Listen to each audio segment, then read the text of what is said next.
A tradition unlike any other. Oh. Rory yesterday at Augusta wins back-to-back green jackets. How about that, Jack? Did DeMarco watch any of the Masters? Or was he just looking at old game tape from the Rams last season? Why don't you shut up? Just shut up and leave me alone. You know, already start with me. We'll find that out. Plus, Lakers close out the season. We'll get ready for Saturday against the Rockets. Lakers are the 4 seed. The LA Kings don't stop winning. They beat the Edmonton Oilers on Saturday at Crypto.com Arena. We get you ready for Kings Kraken. Coverage begins at 6 p.m. And yes, the Dodgers. Shohei Ohtani going back-to-back leadoff home runs Saturday and Sunday. They got the Mets now at Chavez Ravine. And, of course, fun and frivolity, Michael Funches, Funchalova, is here in for producer Laura. We got Young D, producer DeAndre, the social team in the back, and you. Let's do it. It's another thing to hear it from the TK421. So let me just pop in this 8-track, and you just give a listen and tell me what you think, okay? The DeMarco and Travis Afternoon Show, the No Stress Sports Talk Express. Your Monday afternoon right now. Yeah. I love that. And Yes, Marcus sir. Grant is here as well. I say Marcus Grant Hello. Monday. Hello. Good to What's see you, up? Marcus. Good to be seen. I got, like Chris was talking about in the open right there. Yeah. We'll start with the Masters because you threw me for a loop. What do you mean? You watched the Masters. It was compelling television. Yeah. Like on purpose? You Yeah. watched it? My Yeah, brother right? is into it. Okay. So Okay. we had there was a little cousins group. So we had like 4 or 5 kids under the age of 11. Okay. And we were just me and him. So he watches the Masters. Yeah. I was watching the Masters, and I'm like, And you got into it. this is really cool. Rory's gonna blow this. Oh my God, he got it back. Yeah. Oh my God. You might blow it again. He might blow it again. Yeah. It was fun. It was compelling television. That was the most fun I've ever had watching golf ever. It is the most fun golf tournament to watch on TV every year because crazy, you know what happens. Mm-hmm. Guys make big numbers, guys make small numbers, and guys are moving all over the place. And Rory doing what he did yesterday would have been a heart attack-inducing event had he not won it the previous year because he's been chasing this for 10 years, trying to win this tournament, and then he goes back-to-back. And now he's just like the old man around the place that can't miss. It was funny because I had a very different Masters experience. It's my favorite golf.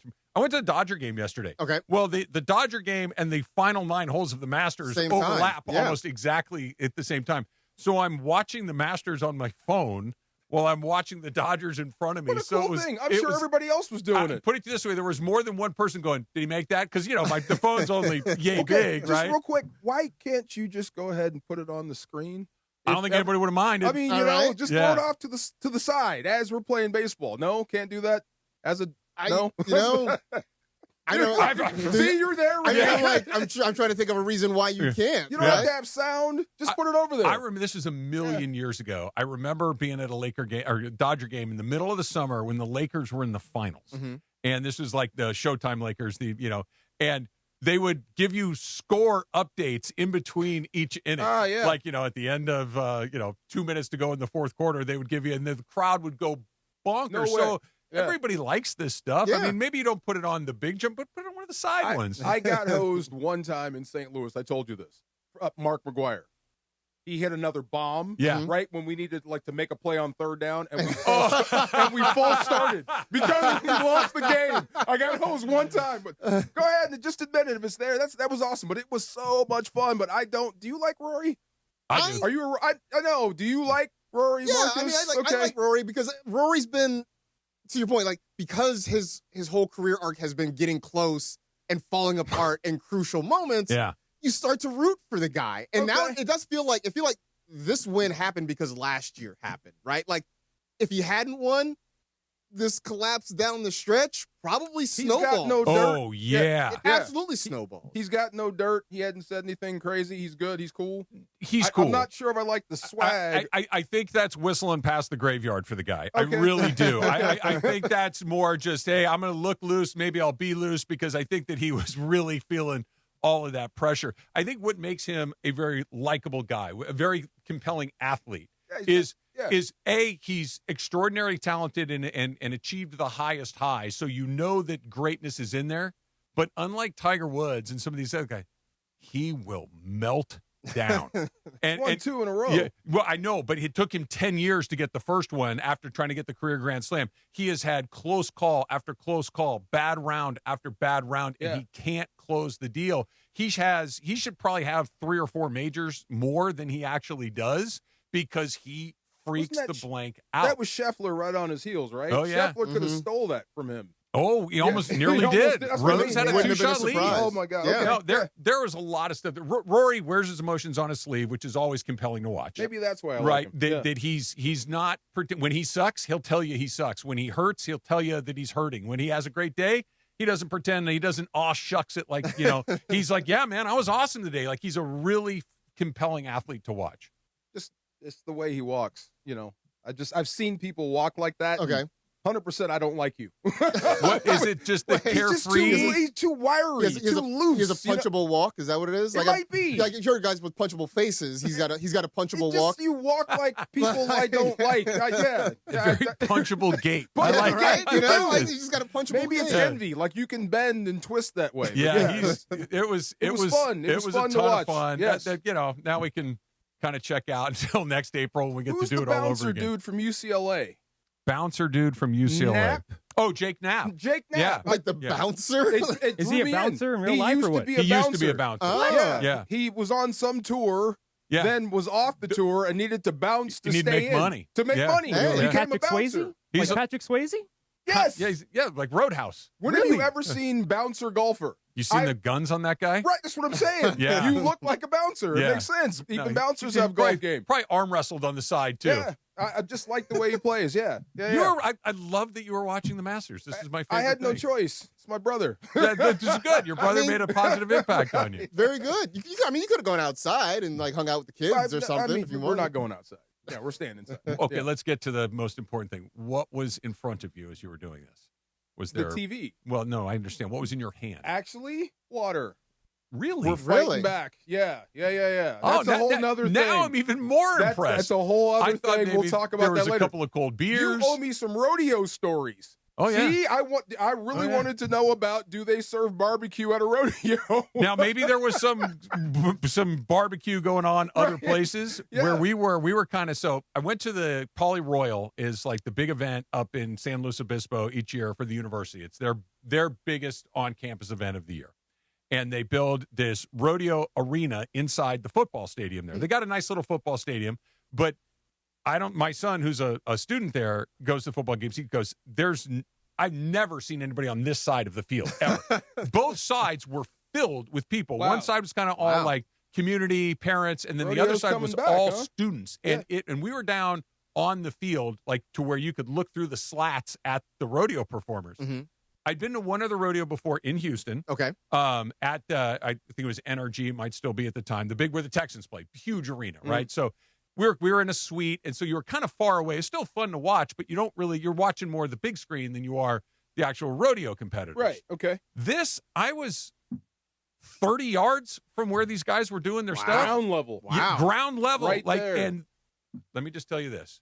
Those are the toughest you-know-whats walking the face of the earth. Yeah. You have to be. Those guys are no joke. They are strong, and they're all kind of little. Yeah. Like, like the worst-case scenario would be you accidentally pick a fight with like a UFC guy and he tears you to pieces. No, you don't want a cowboy. This is the second. These guys are number 2. Yeah. Like they're Hit all you with that grip string. like crazy, wiry, strong.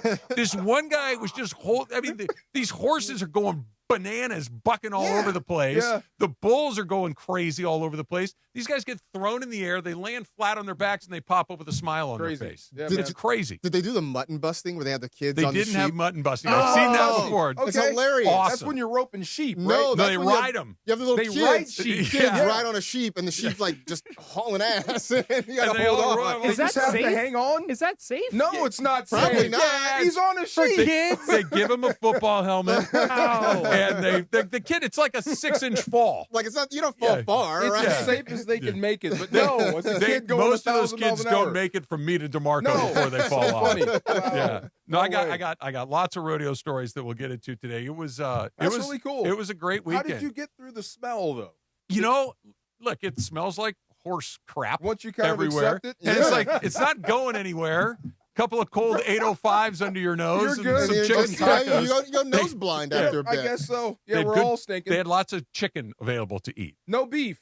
Okay. Maybe it was there somewhere. I didn't see it. I wonder. Never mind. I didn't see it. I just had to know. You guys ever have that thing where you'll go to an event that you're clearly a fish out of water, and I was a fish out of water at the rodeo, but you kind of want to like you're into the vibe. It's Why like were you a fish out of the water at rodeo? Because everyone else has got the Wranglers and the boots and the buckles and the shirts and the hats and Right. the whole like they're into They're going it. to it. Okay. I'm dressed like this basically. Nobody there was saying to me, I bet that guy goes to the rodeo a lot. Okay. Yeah, I was a fish out of water for sure. Oh. But I had a great time, and I'm like, maybe I should buy a hat. Yeah. Maybe I should buy a You're in, hat. huh? And they were selling hats. And I'm like, once a year. I was halfway expecting you to show up with a hat today.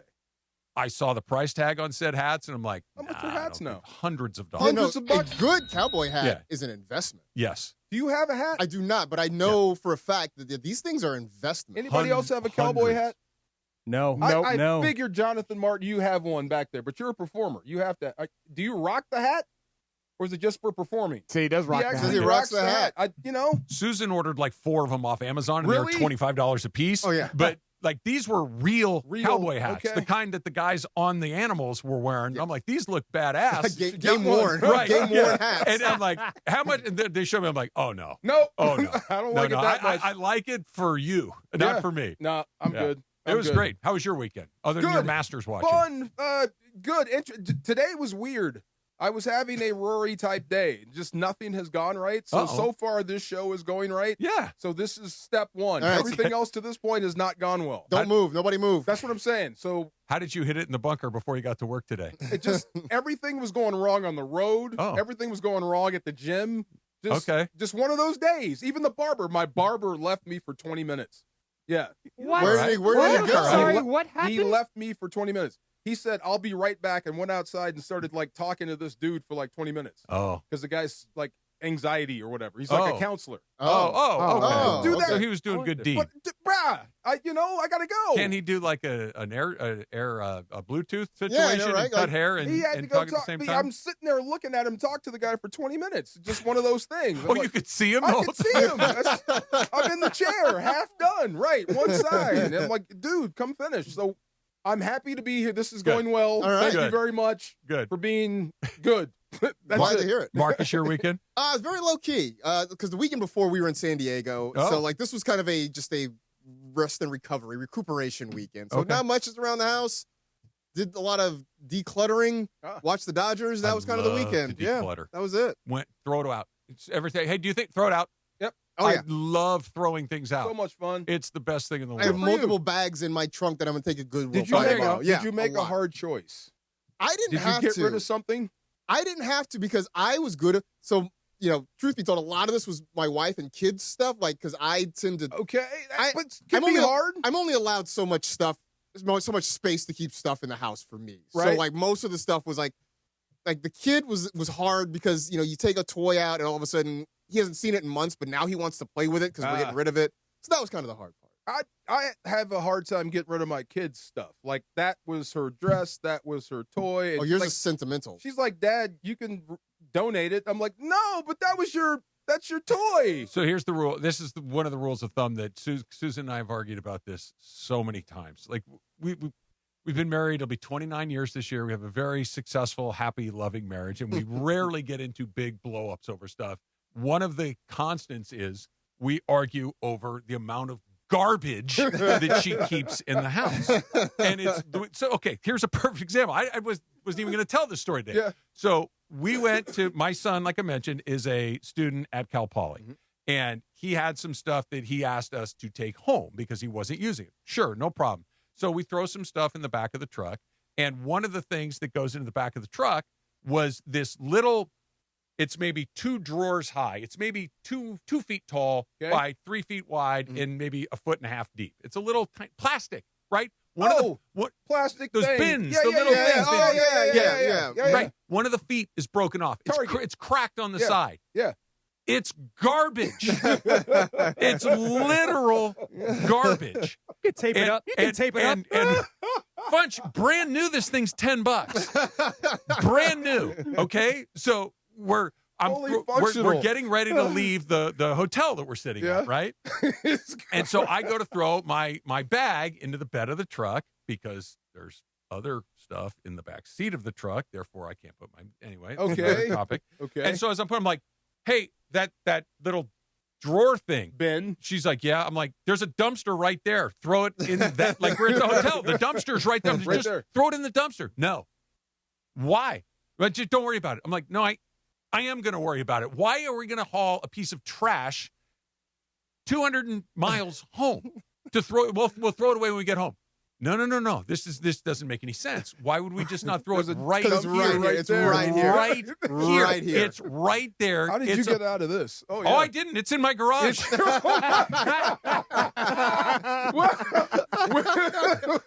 I didn't. I had a decision to make.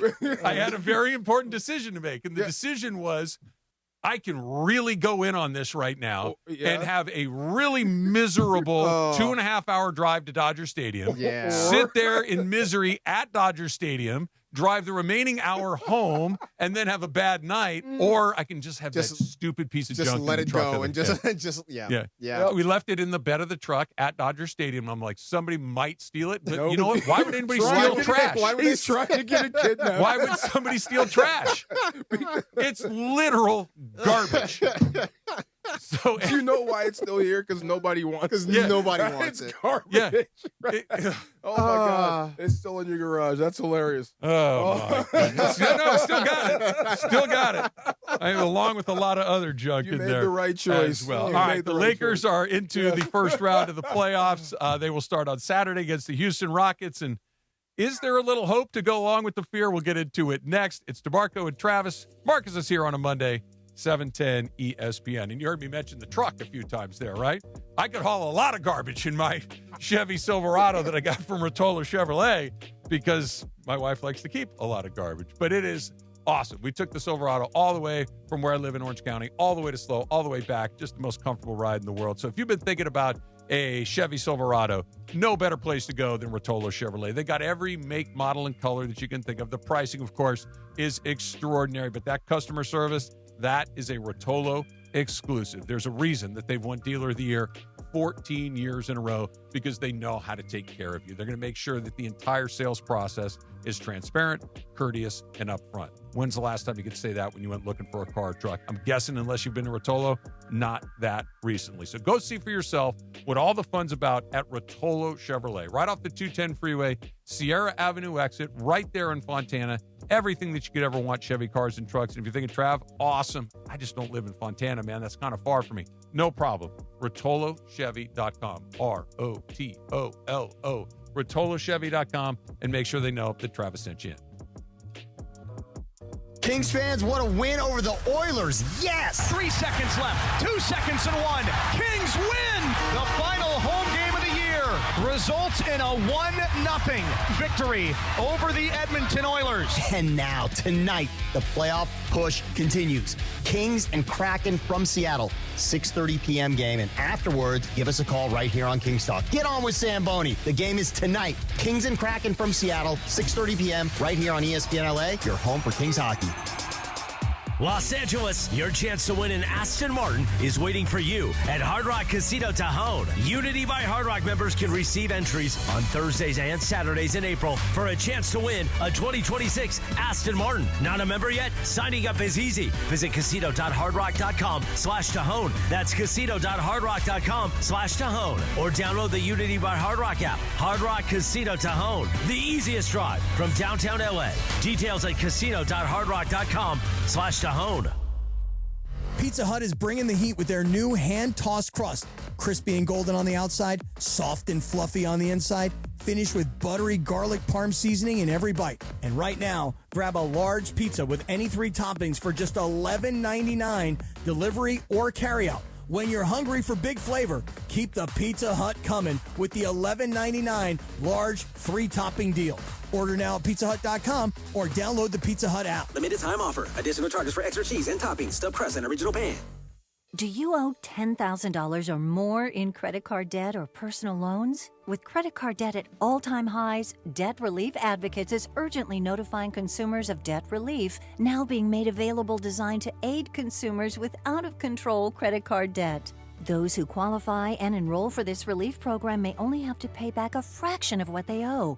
This is not bankruptcy or a debt consolidation loan. This is a relief program that credit card companies would rather you not know about, as it could end your debt nightmare and save you lots of money. Consumers owing at least $10,000 in credit card debt or personal loans can now take advantage of this debt relief as the cost of living skyrockets. For free information and to learn what debt reduction you may qualify for, simply go online and visit DRA.com or call 800-433-8909. 800-433-8909. Again, that's 800-433-8909. This is the afternoon show with DeMarco and Travis. Have you slept in silk pajamas yet? No. Try it. Really? You'll be like, what was I thinking? Really? Yeah. You are hanging out with the Rams Super Bowl champ and Sweet Tea. You guys like silk, right? No? Back to the guys. Still not over it. We're still talking keeping garbage. You have to define garbage. Is it still usable? Okay, let me ask you this. If it's got a crack in the middle, it's a $10 brand new, Yep. it's missing one of its feet, and your college-age student says, get this piece of junk out of my house, Yeah. that kind of qualifies That would as be garbage. trash. That definitely would be garbage, but it's still, you can still use it. It has a For use. what? I don't know. Put it out in the yard. Put it in the garage. You can put it in the garage. Oh, that's where it's going to go. It's going to stay in the garage for, I don't know how You long. know, all that What a junk mess. you have in the. I'm sure everybody has a junk drawer, right? Don't you have a I junk have a drawer? junk garage. Oh, Yeah. well, there you go. I got multiple junk drawers. What are you talking about? That's what I'm saying. Everybody needs another junk drawer. See, there's value I'm in it. going to bring up one more thing here. I'm already in trouble. I'm sorry. So my wife was very, very active in high school as far as like participating in student government and things like that. She was a participator. And so when it came time for the 10-year high school reunion, she was in charge of all of these things. Oh. Okay, to organize and, do all these, get the directions and whatnot. Or the decorations, I should say. And so she goes to the school and says, hey, do you have any old football jerseys, basketball jerseys, posters, whatever that says Arcadia High School on it or whatever? And they're like, oh, yeah, here. They take her to one of those storage places and said, here, literally, take whatever you want. You're doing us a favor. Take this. Yes. She comes home with a haul that she could have decorated Dodger Stadium with, never mind one little banquet room at a local hotel. So she did a beautiful job. The reunion was a success. It was properly decorated with all this stuff. It was my 10-year high school reunion. Okay. I have not been I've been out of high school a lot longer than 10 years. Yeah. Okay. Still have all the stuff in my garage. Of course. I mean, what do you do? I mean, We have my 30th high school You never reunion know. has gone by the board. and you never still know. have all that stuff. Still have all the stuff. Can you give it to Somebody like could be looking for 10 Can you give it years to like a stuff. local Applebee's? Because that was their whole thing, right? It's like There just you putting go. old high school stuff on the Oh. walls. I would drive it to Applebee's. I would pay Applebee's to take it. I would do whoever wants it. Just please come and take it away. I could do this entire show. We went and took someone's backyard table that was rotting and fall apart. We rented a truck to go pay them to take their trash to my house. Dang, man. I don't know what to tell you.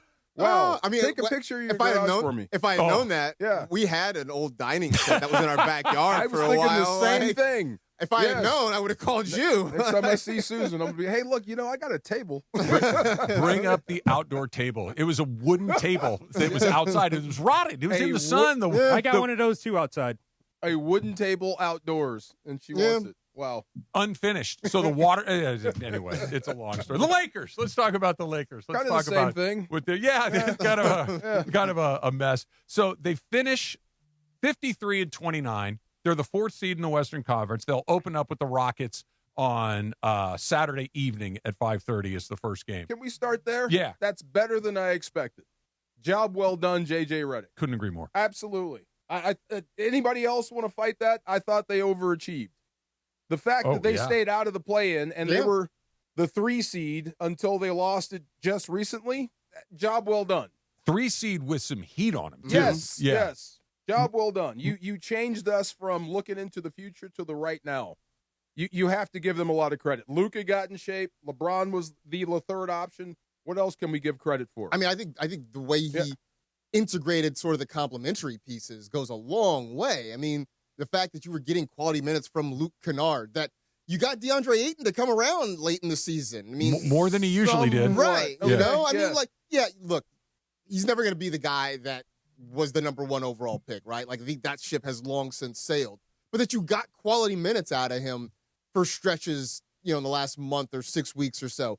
That's impressive, right? I mean, so, like, credit JJ for, like, getting LeBron to put his ego aside and be the third option, getting the complementary pieces to step in and play well, especially after Luka and Reeves went down. It's good. Marcus Smart gave him everything. And keep in mind, too, Austin Reeves missed a big chunk of time. Mm-hmm. Luka Doncic missed a big chunk of time. LeBron missed a big chunk of time. That he did not have his full complement of players for a big chunk of the season. And when he did, that's when they took off. Yeah. That's when they were at their absolute best by putting all of those pieces together. So he had to fight a fight with, and I get it. It's the NBA. Not everybody has all their guys all the time, but we're talking about their 3 best players all missing real time.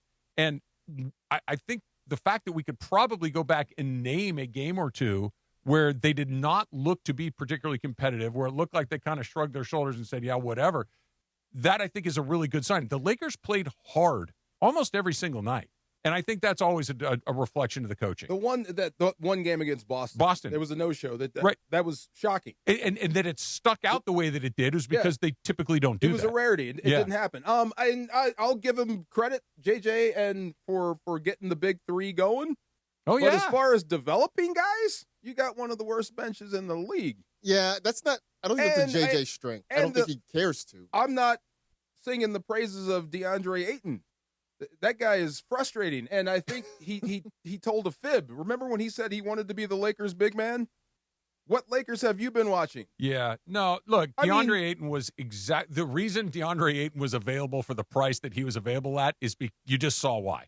That he is inconsistent, he's frustrating, he is, there's no rhyme or reason to when he's going to be good or bad. And when he's good, he's really good. It's no knock on JJ. I don't put that on JJ's I wouldn't ticket. put that on JJ. The only thing I would say is, well, you're just like any other coach that coached him. You can't get him to be consistent. Isn't that's a DeAndre Ayton thing now. It's not a knock on JJ. I'm just saying. I mean, you could have separated yourself had you got that guy going. Yeah. And kept him motivated. That would have been something different. But, you're just like everybody else that coached him. Yeah. In that case, I think you're right. I think that he kind of got what you were going to get as DeAndre. The guy is uncoachable. Yeah, period. He might be. But I don't think that there were a lot of people that thought that 53 wins, this was a 50-plus win team, much less 53. This was, the Lakers are always kind of high in Vegas to begin because they're a public team and people get in on the Lakers. And they were, I think, 47.5 coming into the season. That they got the 53, that's smash. And 47.5 was probably artificially high, quite frankly. And that they got where they did. It is an extraordinary regular season, all things considered. Period, new paragraph.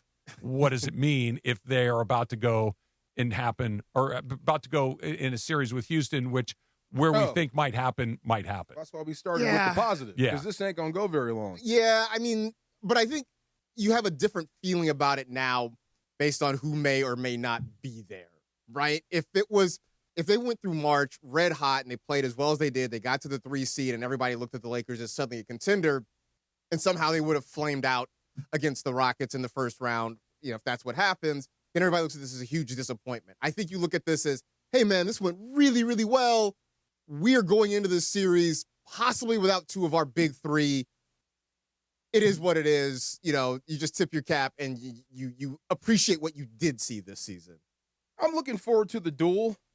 You got Kevin Durant and LeBron going at it. Yep. A couple old dudes. I just saw in hockey, you had Ovechkin and Sidney Crosby going at it for the 100th time. Crazy. I love that stuff. Yeah. I love this stuff. I don't think it's going to be a series. I think Houston's going to win it. Can LeBron extend it? Can you keep the drama going? Can you get 1? Can you possibly get 2 and put Luka on Front Street? That would be awesome. That's where it gets interesting. Yeah. And with Houston, anything's on sure. the table. They've won 9 in a row or 9 of 10 or something like that. Right. So, but they're also one of those teams that if they turned around and laid an egg and were fist fighting their own Would not be teammates, surprised. nobody would be shocked. Right. Right? That's just kind of how they roll. But kind of DeAndre, for you, seeing what you saw from the Lakers this season, put aside the injuries at the end and where we are right now, but generally a positive takeaway from what you saw in the 25-26 season? I like seeing how they were able to change the narrative heading into the second half of the season. I like how they were able to have guys buy in, especially guys who weren't trying to buy into their role that they were signed up for.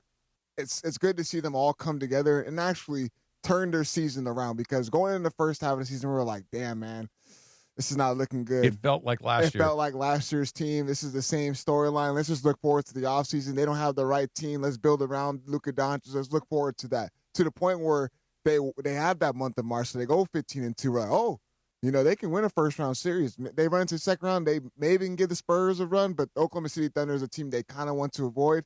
Unfortunately, since all injuries aside, it was good to actually see positives throughout the season instead of always just looking forward to the offseason. Funch is in for Laura today. Funch, you do Lakers games, all of them. Mm-hmm. What about you? From where you started to where we finished right now, are you in a better place than you were at the beginning of the season? Literally, I was expecting maybe 42 wins. Yeah. Maybe that, and we're fighting for another play-in spot, blah, blah, blah.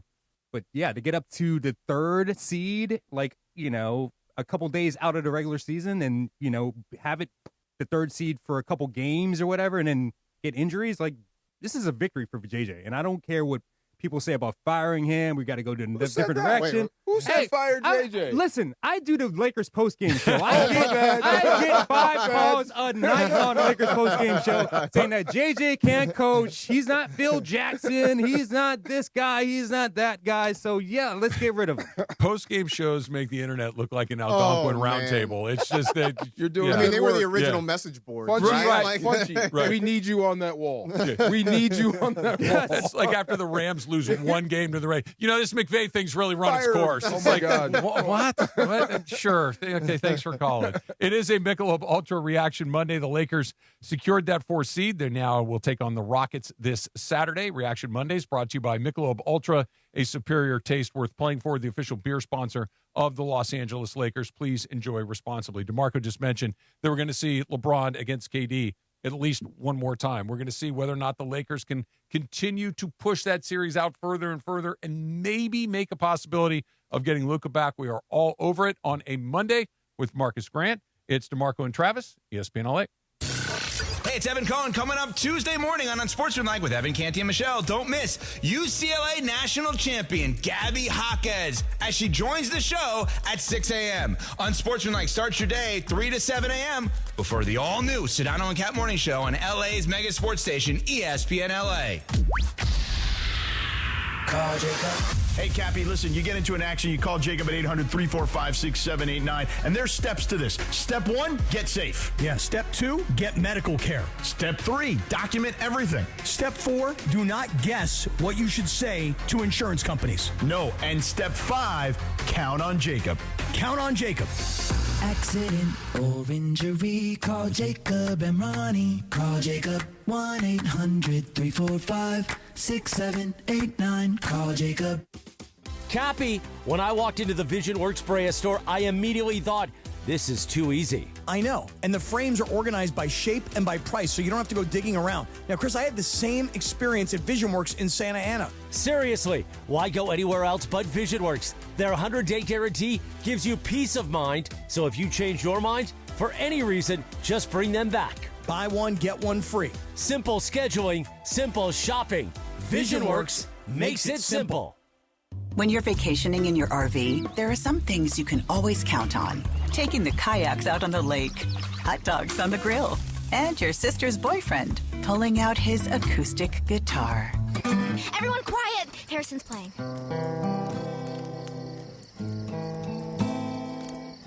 Wow, you're so good, Harrison. With Progressive, your RV is protected 24/7, so you're prepared for whatever you don't see coming. Progressive Casualty Insurance Company and affiliates, not available in D.C.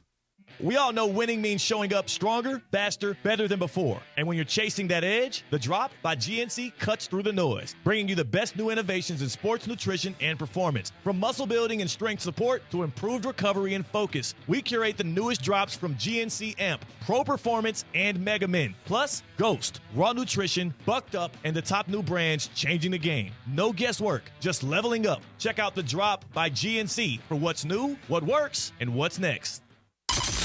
This is the afternoon show with DeMarco and Travis. They told me you used to be hip, Trav. Used to be? Yeah, What do you mean? they said. Like sweet tea used to be hip. Like you can get down. Afternoons with DeMarco and Travis rolls on. I'm pretty comfortable wherever I need to be comfortable. You should take him to the club. Back to the guys. It's always good to have Funchy in the house. Which gas station did you dine at this afternoon? Surprisingly, none. I made my own lunch. Oh, yes. Made myself a turkey, ham, and roast beef sandwich. There you go. That's like a real sandwich. That is, I know, right? What happened? What's gotten into you? I went to the grocery store over the weekend and spent a lot of money on food. So I gotta eat it. Yeah, you gotta eat it. So now, when you make your sandwiches, is it just bread and meat? Bread, meat, lettuce, and the condiments. Mayo, Yeah. mustard, cheese, mayo, mustard. So my sister and I got in an argument once because like I'll just make a sandwich. I'll just put meat and bread and maybe a little bit of mustard or something like that. I mean, She's I've done like, that too. Great sandwich. But she like argues that it's not a sandwich until you put veggies on it. I'm like, no, man. she's wrong. Meat and bread is a sandwich. Yes. By I definition. disagree. Yes. She's not wrong. I just disagree. Whatever you put in a sandwich is a sandwich. There you go. Seriously. Yeah. There's Sandwich. like the sandwich that sometimes I got to put this in my pocket or my hand so I can get out the door. And I'm not going to take the time to slice the pickles and the onions and the tomato. But when you're going to kind of sit around on a Saturday afternoon and make a sandwich, we're going to put some veggies on that. But they're when both you're in sandwiches. A hurry, is you take the meat and just put some mayo and fold it Fold over it and in eat that half. on the way out. Yeah. There you go. Yeah. That's a sandwich too. Two of those. Two of those. There you go. Good Thank way you to very do it. much. That is a good way to do it. Don't forget, you can listen to this show, the DeMarco and Trav Show, all week long for your chance to win tickets to the May 22nd game, the Angels versus the Texas Rangers at Angel Stadium. When you hear the cue, be ready to call in and score your tickets. The excitement of Angels baseball lives on ESPN LA, and Pechanga Resort Casino is taking you to the game. I saw the Rangers this image yesterday. of Funchy eating a Twinkie with a knife and fork. I really What? I don't know why. What? No. With a knife and fork under. You know what I candlelight. do eat with a knife and fork, and you guys What? might think I'm weird? A banana. What? A banana. Yeah. With a knife and fork. Okay, I got to knife and try to fork. figure out why. Hold on, don't tell me. You peel it. I mean, it comes with its own wrapper. No, I peel it. I peel it I first. know why. I peel it first. That if you touch a banana, and I like bananas, but if you touch to get the banana smell off your hands is not You easy. got to wash a It's little not. bit. It's not even that. I like eating frozen bananas or really cold. Oh, So okay. I peel the banana and I put it in the refrigerator or the freezer for like an hour or two, and then I eat it later.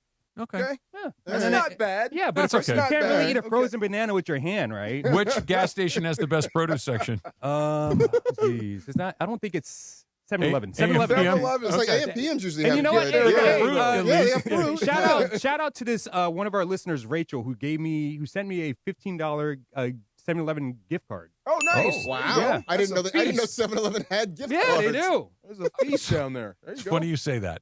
So you know Jason Stewart? I feel like Yes. you might have crossed paths with I mean, Jason I know, Stewart. Yeah. I know of him, but yes. So Jason Stewart was a colleague of mine at the Jim Rome Show for years and years. We're still very good friends. And Jason has a very, shall we say, unusual sense of humor.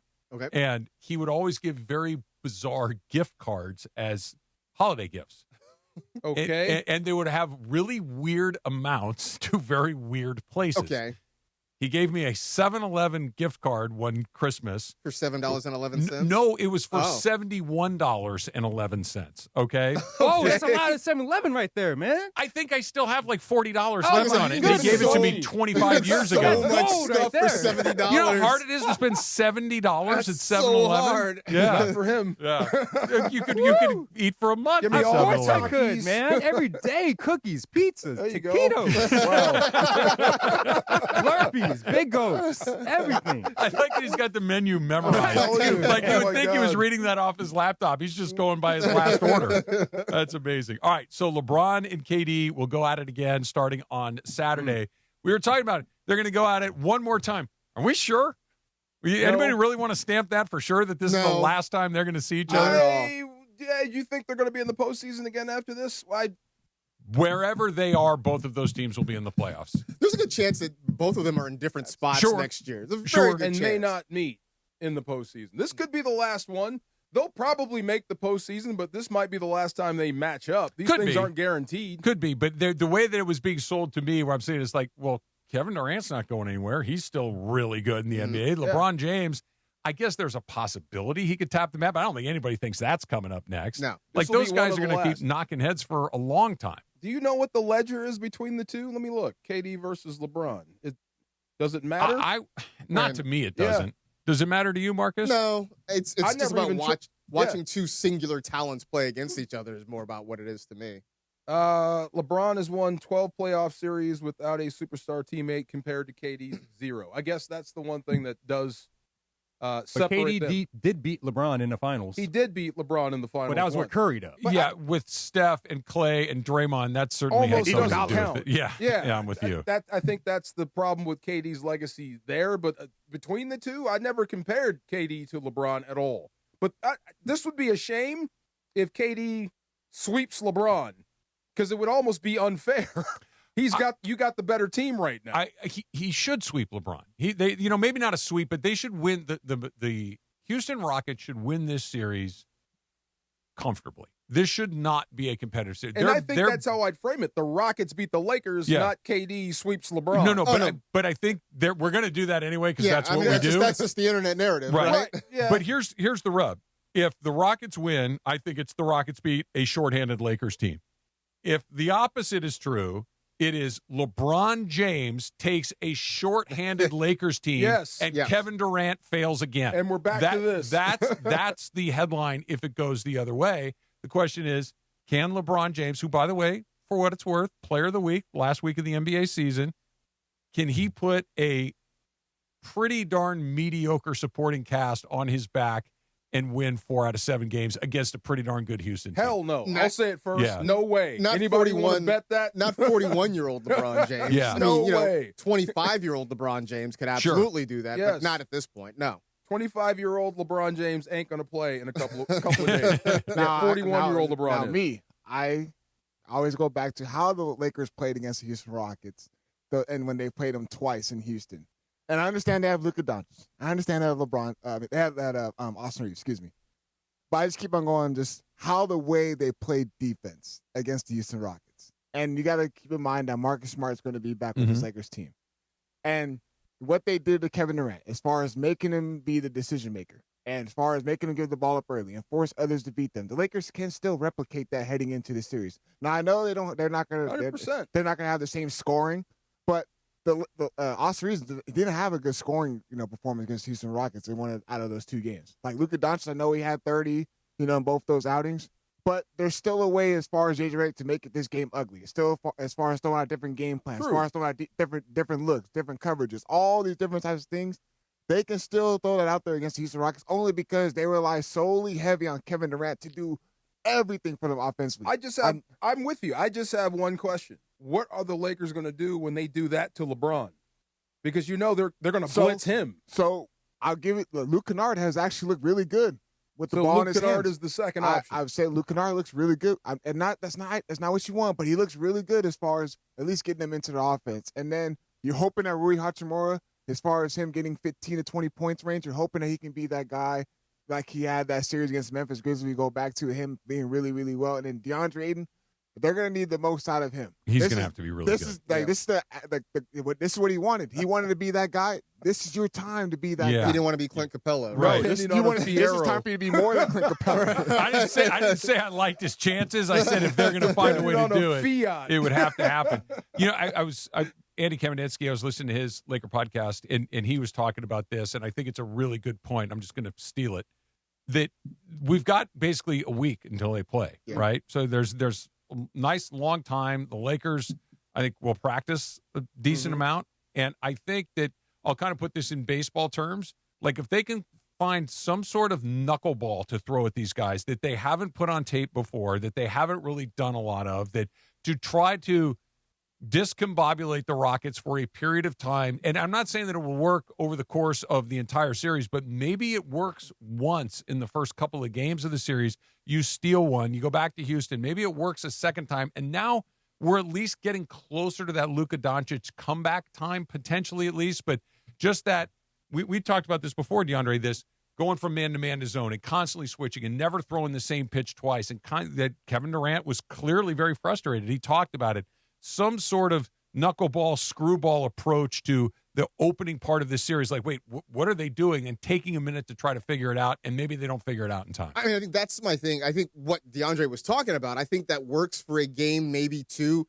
Can you keep that up over the course of a 7-game series? I'm not sold on that. But to your point, you're just trying to buy time to hopefully get Luka back. And once he's back, then at that point, all bets are off. Yeah, it's the time is more important than whether or not it's a final solution. It's something that can you get to Game 5, Game 6, Game 7, and miracle of miracles, can you force a second-round series? And now you can have a realistic chance of getting these guys back. I know you think about it a little bit differently. We'll get to that coming up in just a little bit. But coming up next, the Far Side with that guy right there, the Super Bowl champ, DeMarco Farr. Marcus is here on a Monday. It's DeMarco and Travis, ESPN LA. The home of USC football, and now the home of The Rich Eisen Show. Weekdays 9 a.m. to noon, KSPN Los Angeles, a Good Karma Brands radio station. Kings fans, what a win over the Oilers. Yes! 3 seconds left. 2 seconds and 1. Kings win the final home game of the year.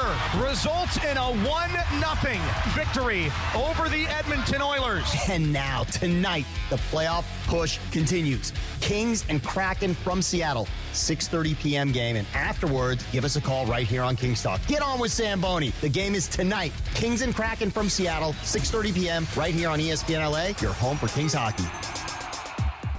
As a kid, my parents fought a lot. It was scary. I was taught to hide my emotions and told things like, don't cry and toughen up.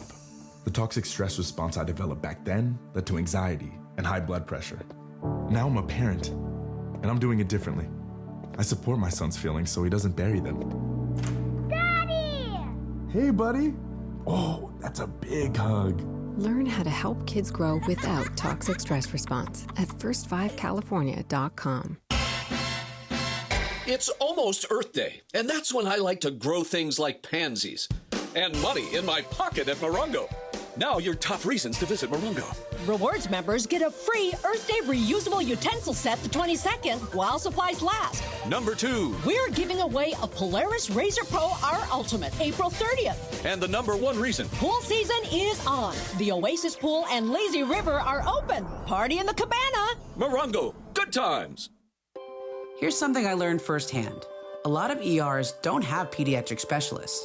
But did you know that Children's Hospital Los Angeles is the go-to for complex cases? When my son Danny had a scary fall and later developed Bell's palsy, other ERs called Children's Hospital Los Angeles for their guidance. Their expertise isn't just in-house, it's a resource for the whole community. When it comes to kids' emergencies, CHLA is the MVP that other hospitals turn to. Visit chla.org to learn more about their expert care today. Prizes, flyaways, even cash money. You want it? We've got it. Find a list of all contests and official rules by visiting ESPNLAcontests.com. That's ESPNLAcontests.com. And it is the DeMarco and Travis Afternoon Show right here on ESPN LA. The Far Side. And it's time for the Far Side, presented by our friends at Highlands. The Far Side. Weekday afternoons at 4 p.m. Time for the Far Side with DeMarco Farr. Right now on the Travis and DeMarco Afternoon Show on ESPN LA. You guys saw it. Greg was assaulting me. I did. Right? That's an HR violation is what that is. Actually, come back and I'll get be the your left witness. side. Yeah, get the left side. I was feeling pretty good. Marcus. I was binge watching this show called The Good Doctor. You ever heard of it? I don't know that show. It's about a doctor who has autism, and it's really cool. Okay. So we just think I know. And it turns out we know a couple of people. Like I know 2 actors that are in it. Okay. Yeah. Oh my God. The name slipped my mind right now. CTE just kicked in. They'll come back to me. Anyway, we're watching that show, and every other commercial was Star Wars Legos. Okay. And I was lamenting to Marcus just now because he is a fellow nerd. I am so disappointed at what they have done to one of the best stories ever. when you have the toys and the Lego and you got Darth Vader's little ship, it sounds a certain way. Yeah. They ruined that. Oh, the sound's not right? It's not right. Yeah. Oh. When the X-Wing fires at you with its, it sounds a certain way. They messed that up. That's a drag. It is. It's terrible. Yeah. It is terrible. That's a drag. Like, it's funny. Like, I can, in my mind, I know exactly what that's supposed to sound Right. like. Yes. And then when you hear it, it's not right. Yeah. Yes. It's off-putting. It's like hearing like your favorite concert or guy in concert, and he sounds different than the like the a record. cover band. It's like it's close, but it's not not what I'm even looking right, for. yeah. This was even worse than that. Let me think Okay. about that. But it just made me think. I wonder if you can reboot Star Wars with like Tarantino. Wouldn't that be funny? Take it gritty. I mean, be different. Martin Scorsese be a lot does. of, A New Hope. language that's not kid-friendly. Yeah. I'm cool with that. He was rumored to do Star Trek. You know that, right? Quentin Really? Tarantino, Tarantino? and Star He was Trek. gonna do Star I wanted Trek. to see that so much. Yeah. that would Huh. be so cool. Yeah, how do you slip? Never mind. Yeah. Hey, How do you slip? he would. He would. And it would be Samuel L. Jackson Yeah. doing it again, but Yeah. probably green. Okay, so something else I did. I watched a fight this weekend. Mm-hmm. Tyson Fury returned. Oh, yeah. Yes. Yeah. The most, I guess, charismatic heavyweight we've had in a long time. Fair. So he returned after an 18-month of layoff, and he had a punching bag in front of him. He did. It was a good tune-up fight. We're trying to set up a fight with Anthony Joshua. Great. That was really cool, and he was there. So the fight goes all 12 rounds. It's all Tyson Fury. Was he in shape? No. Well, I watched. Yes, as good a shape as he could be in. He's always going to have back fat. He's Sure. never going to look the part. Was he out of gas? No. Okay. He looked pretty good. Actually got better as the fight progressed. Okay. He stepped on the gas a little bit. So he's in shape. He's ready to fight. He wanted to call out Anthony Joshua. Anthony Joshua did not give him a definitive yes. So Tyson Fury's event, they sold out another arena. Boxing is doing great overseas. They're making Where was tons the of fight? money. London. Tons of money. So the fight that everyone wants to see is those two guys, and he was right there. So Fury challenged him. AJ didn't say yes or no, but he kind of said, I'll fight you anytime. We just got to do it the right way. Yeah. So anyway, it was a great night. I love boxing, and this is what kind of took me right out of it. This is Tyson Fury to Anthony Joshua. Let's give the fight fans what they want. I consider myself a fight fan. You're a fight fan. Sure. A battle of Britain. No. Right. Right. I challenge you, AJ, to fight me, the Gypsy King. Say yes or no now. But that's what threw me off. The Battle of Britain. Where's the American heavyweight? I mean, is there one? No. Yeah.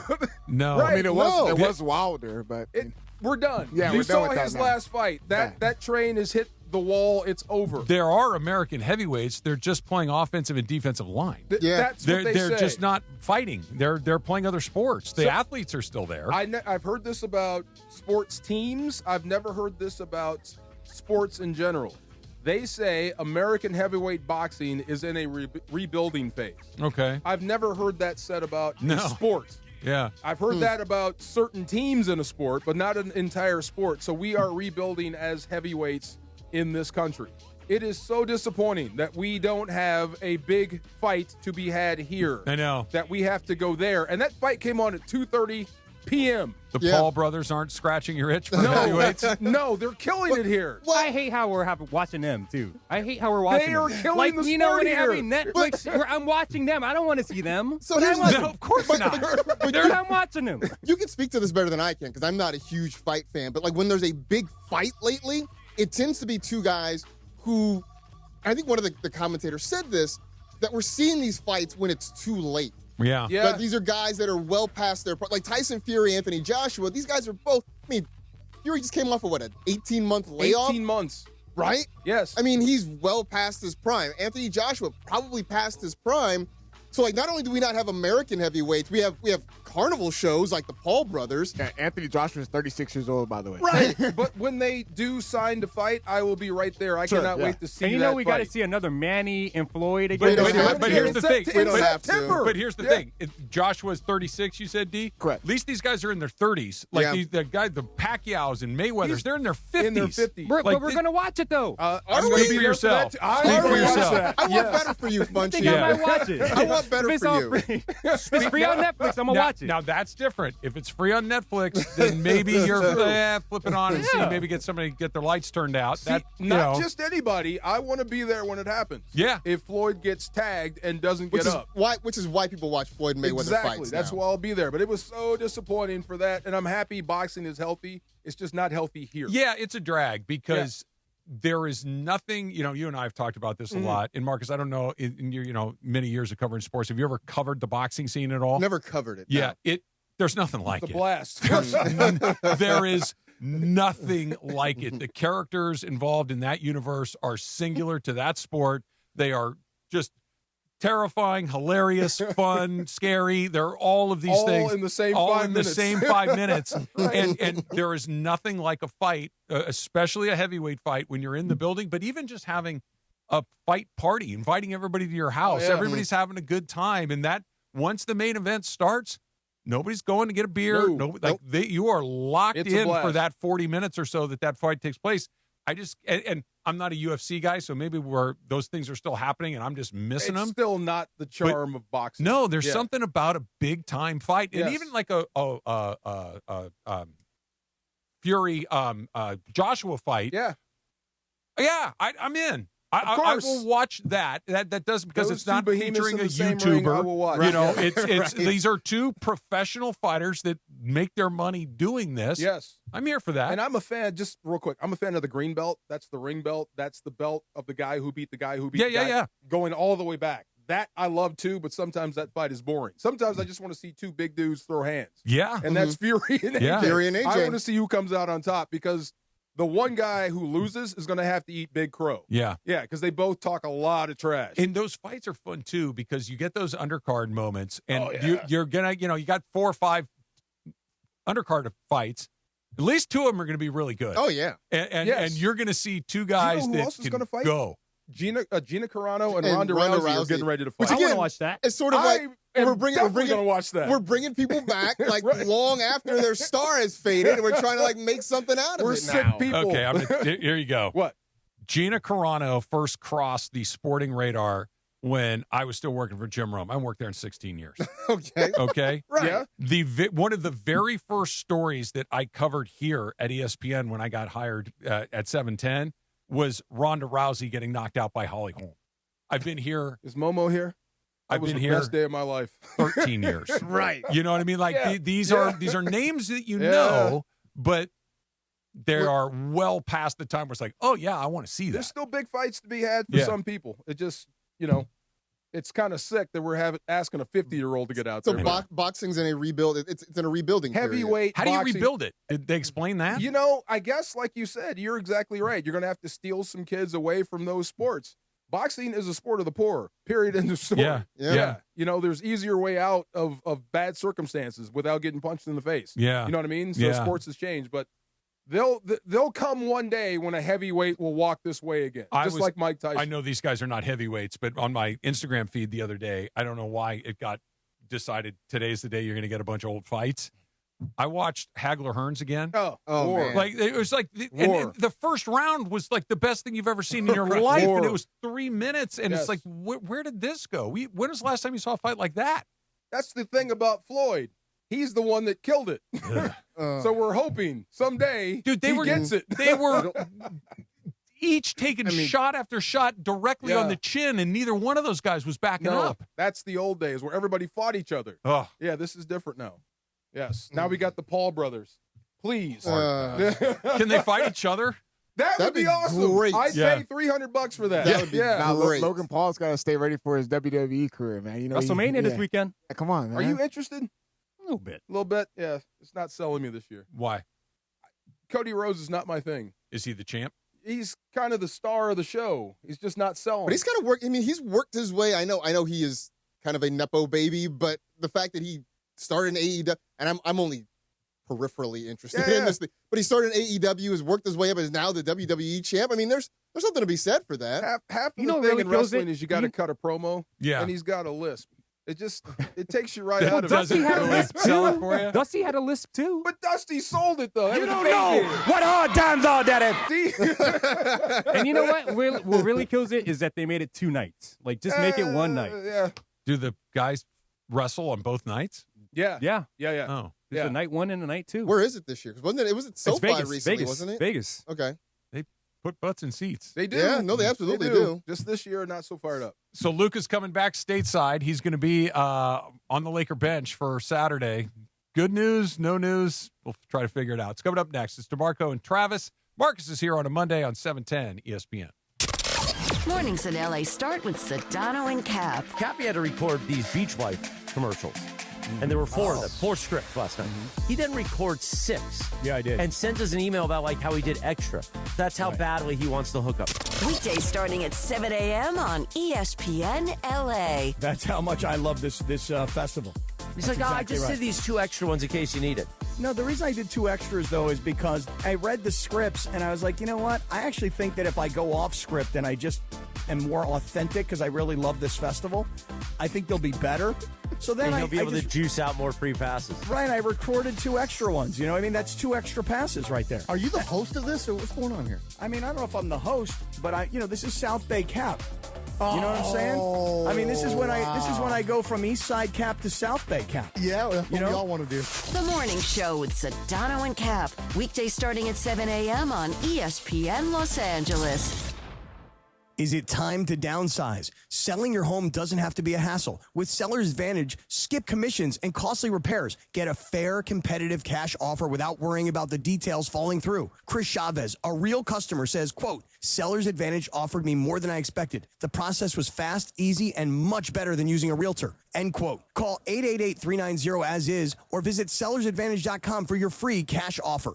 Don't worry, sell happy with Seller's Advantage. Providence Realty DRE number 0191521-2. Evan Cohen here. Game day brings the excitement. Your stay should feel just as memorable. With Marriott Bonvoy, official hotel partner of the NCAA and U.S. Soccer, you're connected to a portfolio of brands designed for how you travel. Some offer complimentary breakfast, others give you room to spread out, space to stay productive, or extended stay comforts. So whether you're a traveling fan or part of the team, Marriott Bonvoy celebrates the moments that live on before and after the game. Marriott Bonvoy, where game day checks in. Individuals and businesses with tax problems, listen carefully. If you owe over $10,000 in back taxes or have unfiled tax returns, U.S. Tax Shield can help you take back control. The IRS can seize your bank accounts, garnish your paycheck, close your business, and file criminal charges. Our team of tax attorneys can stop collections and get you protected. U.S. Tax Shield offers a price protection guaranteed quote to get you protected today. U.S. Tax Shield is A+ rated with the BBB, so call 800-494-6139. U.S. Tax Shield, 800-494-6139.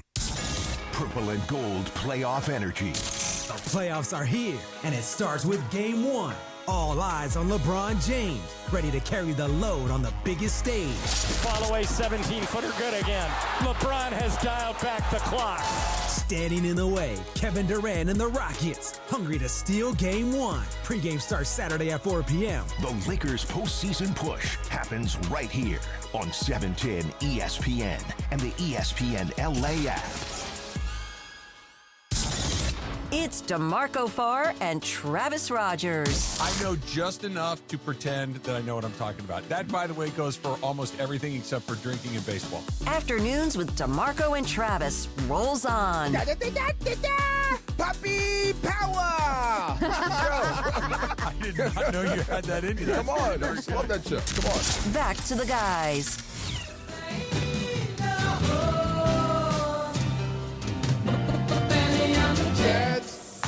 Just because, DeAndre? A little Elton John on a Monday afternoon?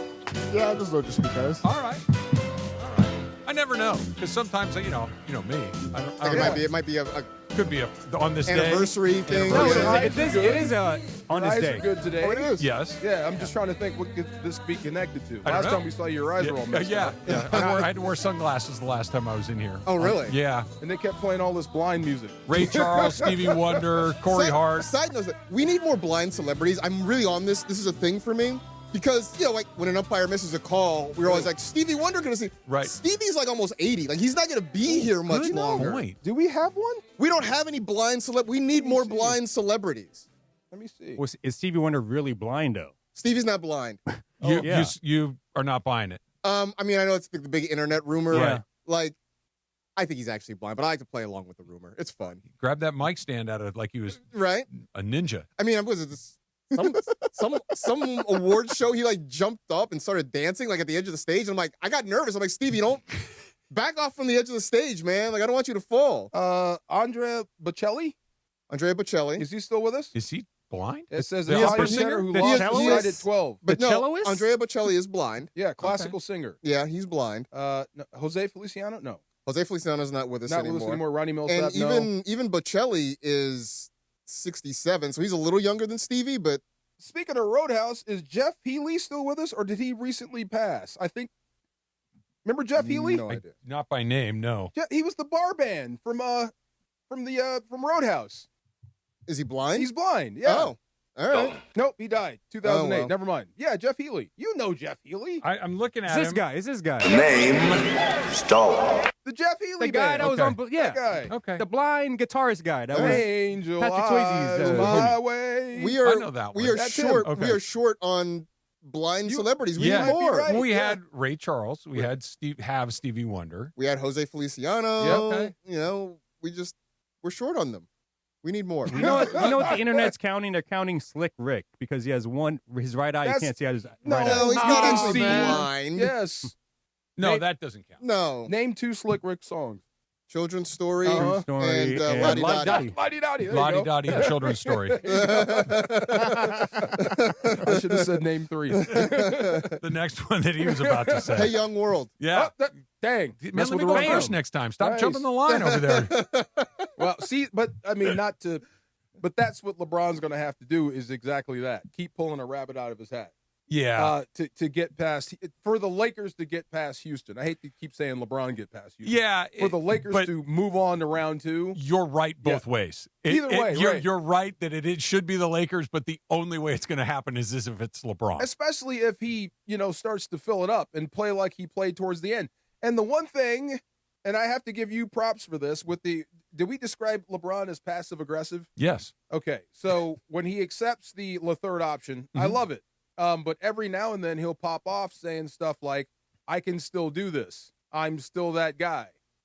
So you haven't really assimilated or accepted the role. I think it's both. I think that what makes a guy like LeBron James, in large part, be LeBron James, is just an unshakable confidence in that no matter what, I am the best option.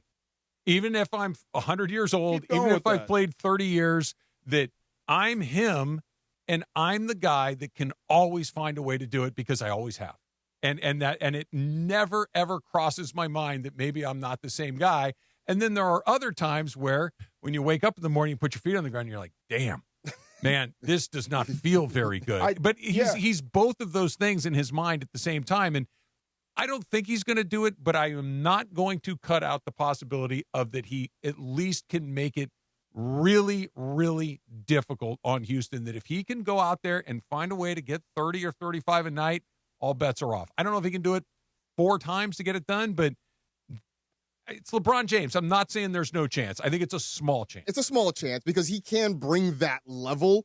It's just he can't bring it on a sustained basis like he once did. But you know what? Again, I'm not sure of that. But again, as DeAndre was talking earlier about what they can do, how they can change things up defensively, what wrinkles JJ might have up his sleeve.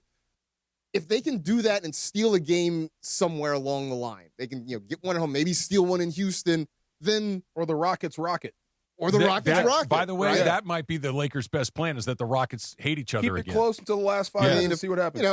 Kevin Durant fires up a Twitter burner and starts taking shots at his teammates again. He'd never do that. No, of course not. That's all in the cards potentially. I got this. Okay, this came in. The first round series has the most days off compared to the rest. Yes. Of most of the rest. So that's your only hope is you get a lot of rest for LeBron. That to play, if this thing goes 6 or 7 games, it could take the better part of 2 weeks. Okay, so the worst case scenario is you get swept. Okay, the best case scenario is what if they sweep the Rockets? I know it sounds funny, but what if they do? And what if LeBron turns back the clock? Does that change your offseason at all? I think the offseason already, changed a little bit. I think if I'm so, being too. honest But with if you. he goes back to the number one option and he is that guy. Does it change how I want to do next year? does it change your thinking at all going into the offseason? I think it's kind of what DeAndre said, that I think that about a month ago, just gets the win. Yeah. About a month ago, we can, because let's go back 2 months. 2 months ago, the idea of running this back, and by running it back, I mean bring LeBron James back again, was, man, I've seen this movie before. These three guys together doesn't work particularly well. Like, we're really going to do this again? Like, for who, for what? Then a month ago happened, and it's like, hey, this kind of works. This kind of works. Less is more. And less is more. And if we can get LeBron to play fewer minutes but better minutes, and he can kind of fill in like this, that is a really intriguing idea. I think that's what it is. So even if they get absolutely crushed in 4 games, doesn't really change my opinion, because the Lakers aren't the Lakers right now. If he can go and pull a rabbit out of his hat, I think that you just go back to the plan that we were talking about a month ago. I don't think it's like, hey, right, he's my number 2 guy. He's still my number 3 guy, but I feel a lot better right. about I wouldn't it. get intoxicated, because you're still going to run into the same freight train in the second round if you do that. And then we're right back here talking about this again. But you might get Luka back. If you can extend it, you get Luka back, and you can put a scare into somebody. He's coming back. He's been in Spain. Of course, Shams reports was that he was in Spain. He was getting work on his hamstring that's not available here, that is available there. He's coming back stateside. He's expected to be here. Is this so he can cheer on his teammates? Is this because he's getting close and he might play? Or is this just there's no chance, no how, no way, I might as well come home and just watch this thing up close? I think it's to give them motivation, maybe. I'm looking at from the positive. Okay. You put him on the bench. You see how hard he's working. He's getting close. He's getting close. He's telling you, hey, guys, just extend this. I can come back. I'm almost there. That might give you some motivation. Maybe not LeBron, but everybody else out there might give you some motivation. I'm getting close. I'm starting to feel good. You know, he's that guy. I mean, but you'll know right away when he comes back, right? Like how much he's able to work, how much he's able to, if he's able to practice. Like from the moment he touches down back in Los Angeles, you'll get a sense of whether or not he's going to be available to you in a week, 2 weeks. We got to make it to the second round. We'll know pretty much right away. Like if he comes back and he's not working out, then we just wrap it up and we say, get ready for 27. Guys, just get me one. If the Lakers can win a game or 2 weeks from right now is kind of the middle of the first round. That's what because the first doesn't start until Sunday. How many weeks would that be for the hamstring? About 4. Okay, it's at the low end of the range. Side, it's on the quick side, but there's a reason he went to Spain, right? To get it looked at. Do you have any hesitation at all about the possibility of let's say, because I think if it's 3-0, 3-1 at that point, I don't know if you run him out there and run the possible risk of re-aggravating it, and then there's a surgery or whatever the worst case scenario could be. But if it's 2-2 and now all of a sudden he's like, look, I can go. I can't go full bore, but I can play safely, or at least as safely as they.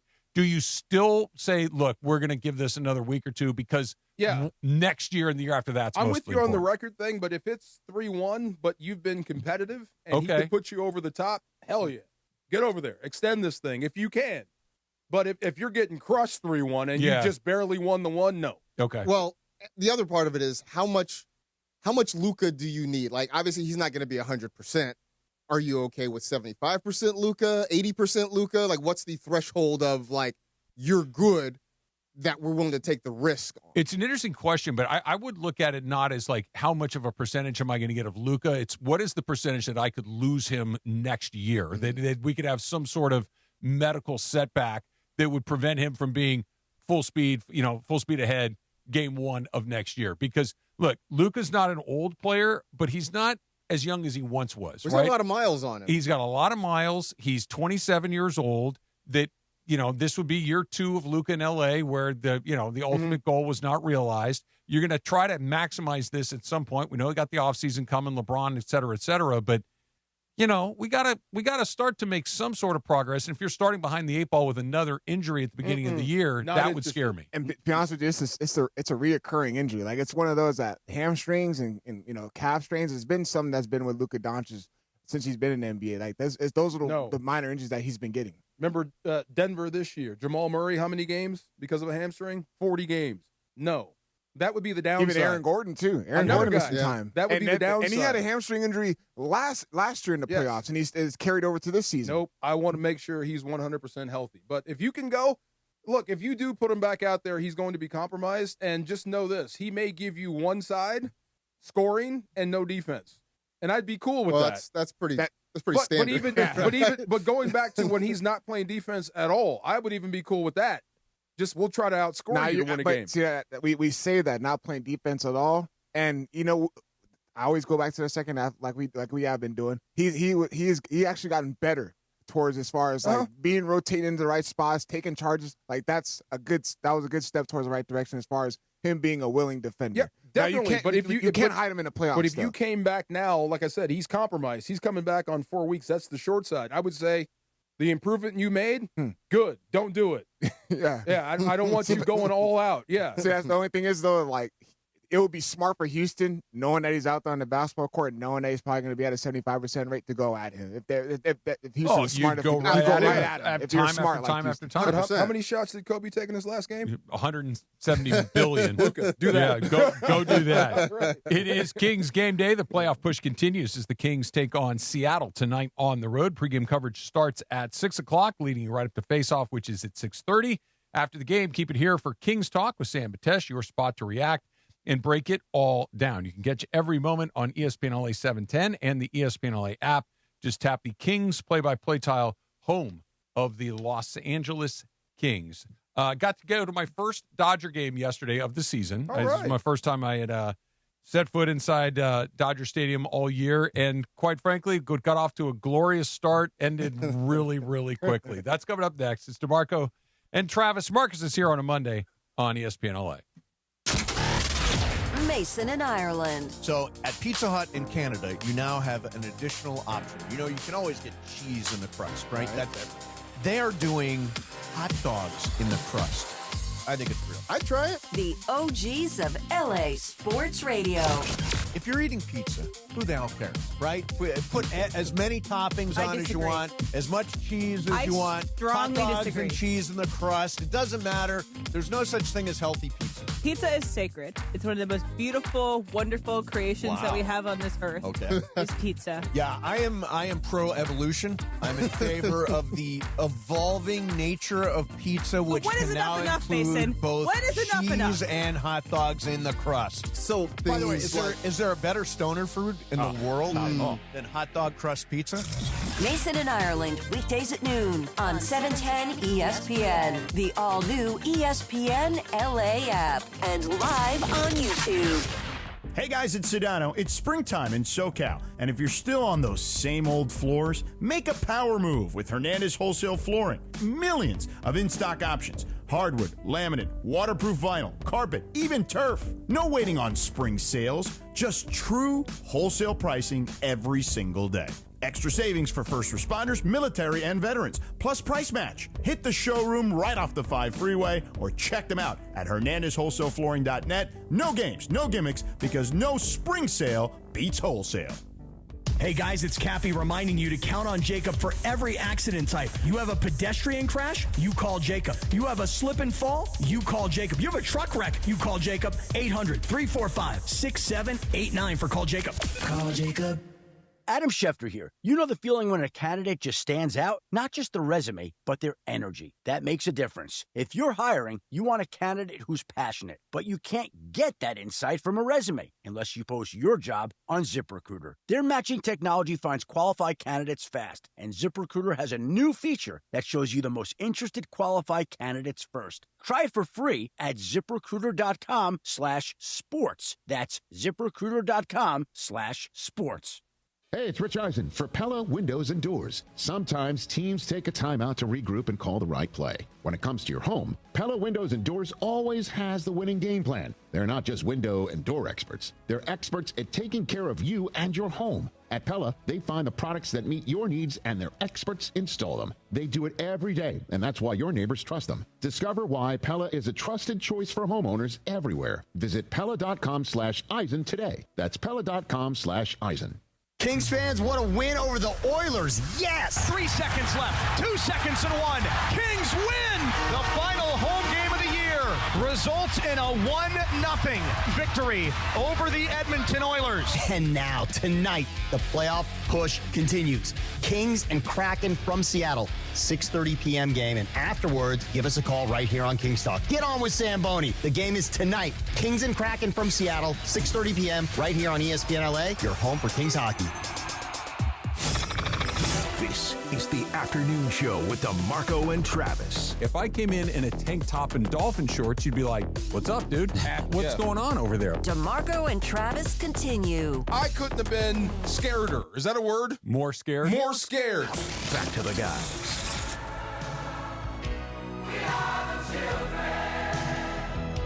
Bro, have you seen the making of this? It's terrific. Oh, my God. My favorite part was when Michael Jackson was ready to murder Cyndi Lauper. Cyndi Lauper and Huey Lewis, right? Huey Lewis. He nailed it. And Kim Carnes. Kim Carnes, too. Yes. And, Oh, and my Cyndi God. Lauper's taking off all her jewelry. She's like, I think it's the jewelry. I'm like, I don't think it is. It's the pipe. I still need to know, how did Dan Aykroyd end up there? Great You question. have Did they all talk these, about that? You have I don't all remember. these like high-level like pop stars and musical artists and Dan Aykroyd.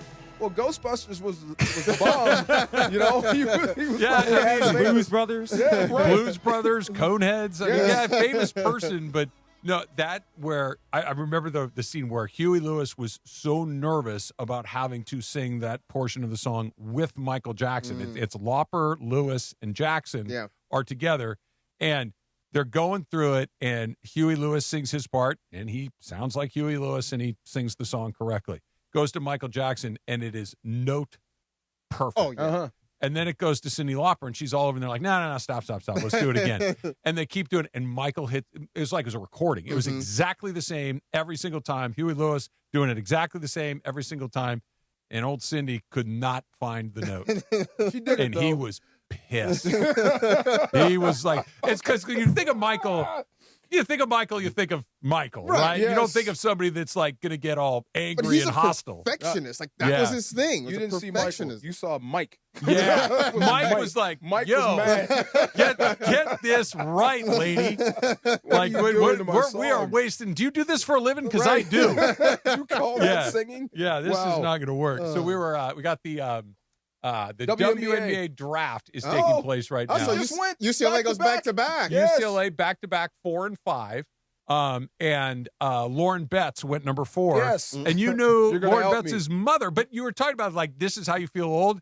That's how you can tell with the one for me, Marcus, I'm sure you've experienced this, is when a player that you loved as a kid, their kid is in the league and then out of the league. Oh, right. That's the one. It's like, whoa. Okay, no, the whoa. one that is getting me right now is Prince Fielder's son is coming up through the minors, which is Cecil Fielder's grandson. Like I watched Oh, my Cecil. God. You Right. ruined my day. Yes. His Cecil Fielder's grandson is coming up through the minor leagues right now. Does Fielder the third look like Fielder 1 and 2? He looks, I think he's a little thinner, but he's got the big same power stroke and everything. But yeah. I love Cecil Fielder Fielder. Yeah. father and son could absolutely mash it. You know what Cecil Yeah. Fielder 2.0, Prince Fielder? Yeah. It means you got a uniform that actually fits. Because Cecil had the mediums on. Bro, you're too big for that. Come on, bro. You need some Cecil baggy. was a big dude. Yeah. I'm not so sure Prince wasn't bigger. Maybe Right. not as tall, but bigger. But he wore bigger clothes. Yeah, he wore like a sextuple X jersey and Cecil pants. Fielder wore the mediums. Yeah. But I was talking about Michelle Betts. That's Lauren Betts' mother. I remember the name because our UW volleyball team they were pretty good. Okay. And the way we would talk about Marinovich or SC football players, they would talk about her down here. And I'm like, is that her mother? Turns out it is. So no wonder the Betts family is competitive. Mom was a national championship volleyball player. Funny how that works. It And really then is. genetics are a son of a gun. Man. There's Yeah. not much dads can do. I mean, we can coach our butts off, but when the mom is actually an athlete, oh my God, forget it. That Well, kid's going to be great. You put him together with an athletic dad. Yes. And that's when you get lottery Gone. picks. Yeah, exactly. That's when those things all start to come together like that. So I went to the Dodger game yesterday. Great day as always. Had the plan. Were you here when we talked about the plan? No. Peanuts, hot dog, beer. Oh, yeah. Okay. Executed the plan flawlessly, then had a michelada, and then had one more beer before we left. So Okay. it was a wonderful day, other than the fact that the Dodgers lost. Game got off to a weird start. Okay. First batter of the game, base hit. Second batter of the game, walk. Mm-hmm. Then Roki Sasaki strikes out the side. Yeah. You're like, oh, right. Okay. Like, he's here to do some stuff today. Shohei takes the very first pitch he sees from Jacob deGrom, the very first pitch of the game for the Rangers. It's halfway up the left or the right field pavilion. Yep. It's like, okay, I guess we're doing that again. Like, it's just the full Shohei experience. And then Dodgers really didn't hit much after that. DeGrom was terrific. But Sasaki had another really lousy day. And I know that if you just looked at the box score, 4 innings, 5 hits, 5 walks, just the 2 runs. But that dude has to start throwing the ball in the strike zone. I would rather him get pummeled and give up a bunch of doubles and figure out how to get guys out in the strike zone than loading the gun against himself over and over again the way that he has. That's the thing. I would rather, if he goes 4 innings and you give up 6, 7 hits, I'm fine with that. It's the walks, because that first inning you mentioned, he strikes out the side and he got them to chase. He got them to go after the splitter a little bit, and that was great. Then second time through the lineup, I think the Rangers just decided, you know what, we're just going to wait this guy out. He didn't throw strikes. He's not going to throw strikes. We're just going to wait. And then he got himself into trouble. You put a couple guys on, give up a couple of hits. And so, yeah, the line doesn't look as bad, but with the eye test, and we were joking about this on Blue Review in our text chat, we need, you know how like when you get your weather app tells you the temperature and then the real, like, feels like? Yeah. We need like a real ERA and a feels like ERA for Roki Sasaki. What does it feel like? 100 million. Like, it feels like 15. Like the real one's probably 6. The feels like is like 15. Okay, question. So is he trying to live outside the strike zone or just can't find it? It's a very good question. I'm going to put on my amateur psychologist hat here for half a second. I think he's afraid of getting hit. And the reason that I say that is because I know what it's like to be afraid to get hit. And I understand that the levels are very different, but there comes a point when, as a pitcher, you can get by throwing strikes because your stuff is good enough, because you're just better than the guys you're playing against, right? And then you hit a level. Some of us is little league, some of it's high school, some of it is college, some of it is pro ball or whatever it is, where it's like, not only is my stuff not good enough to just blow guys away. If you are, then great, you're Paul Skeens. Okay, great. Just chuck it down and let the thing go to work. As opposed to, I need to be perfect. I need to be on the black here. I need to be right in on his hands here. I need to waste this curveball away. If I'm missing the zone, it's going to be hit for a homer. And so you start being so perfect, your misses are outside of the strike zone as opposed to being in the middle or in the area. He's afraid of getting hit because for the first time in his life, I believe, his stuff isn't just good enough to get him through. So he needs to learn how to pitch at the major league level.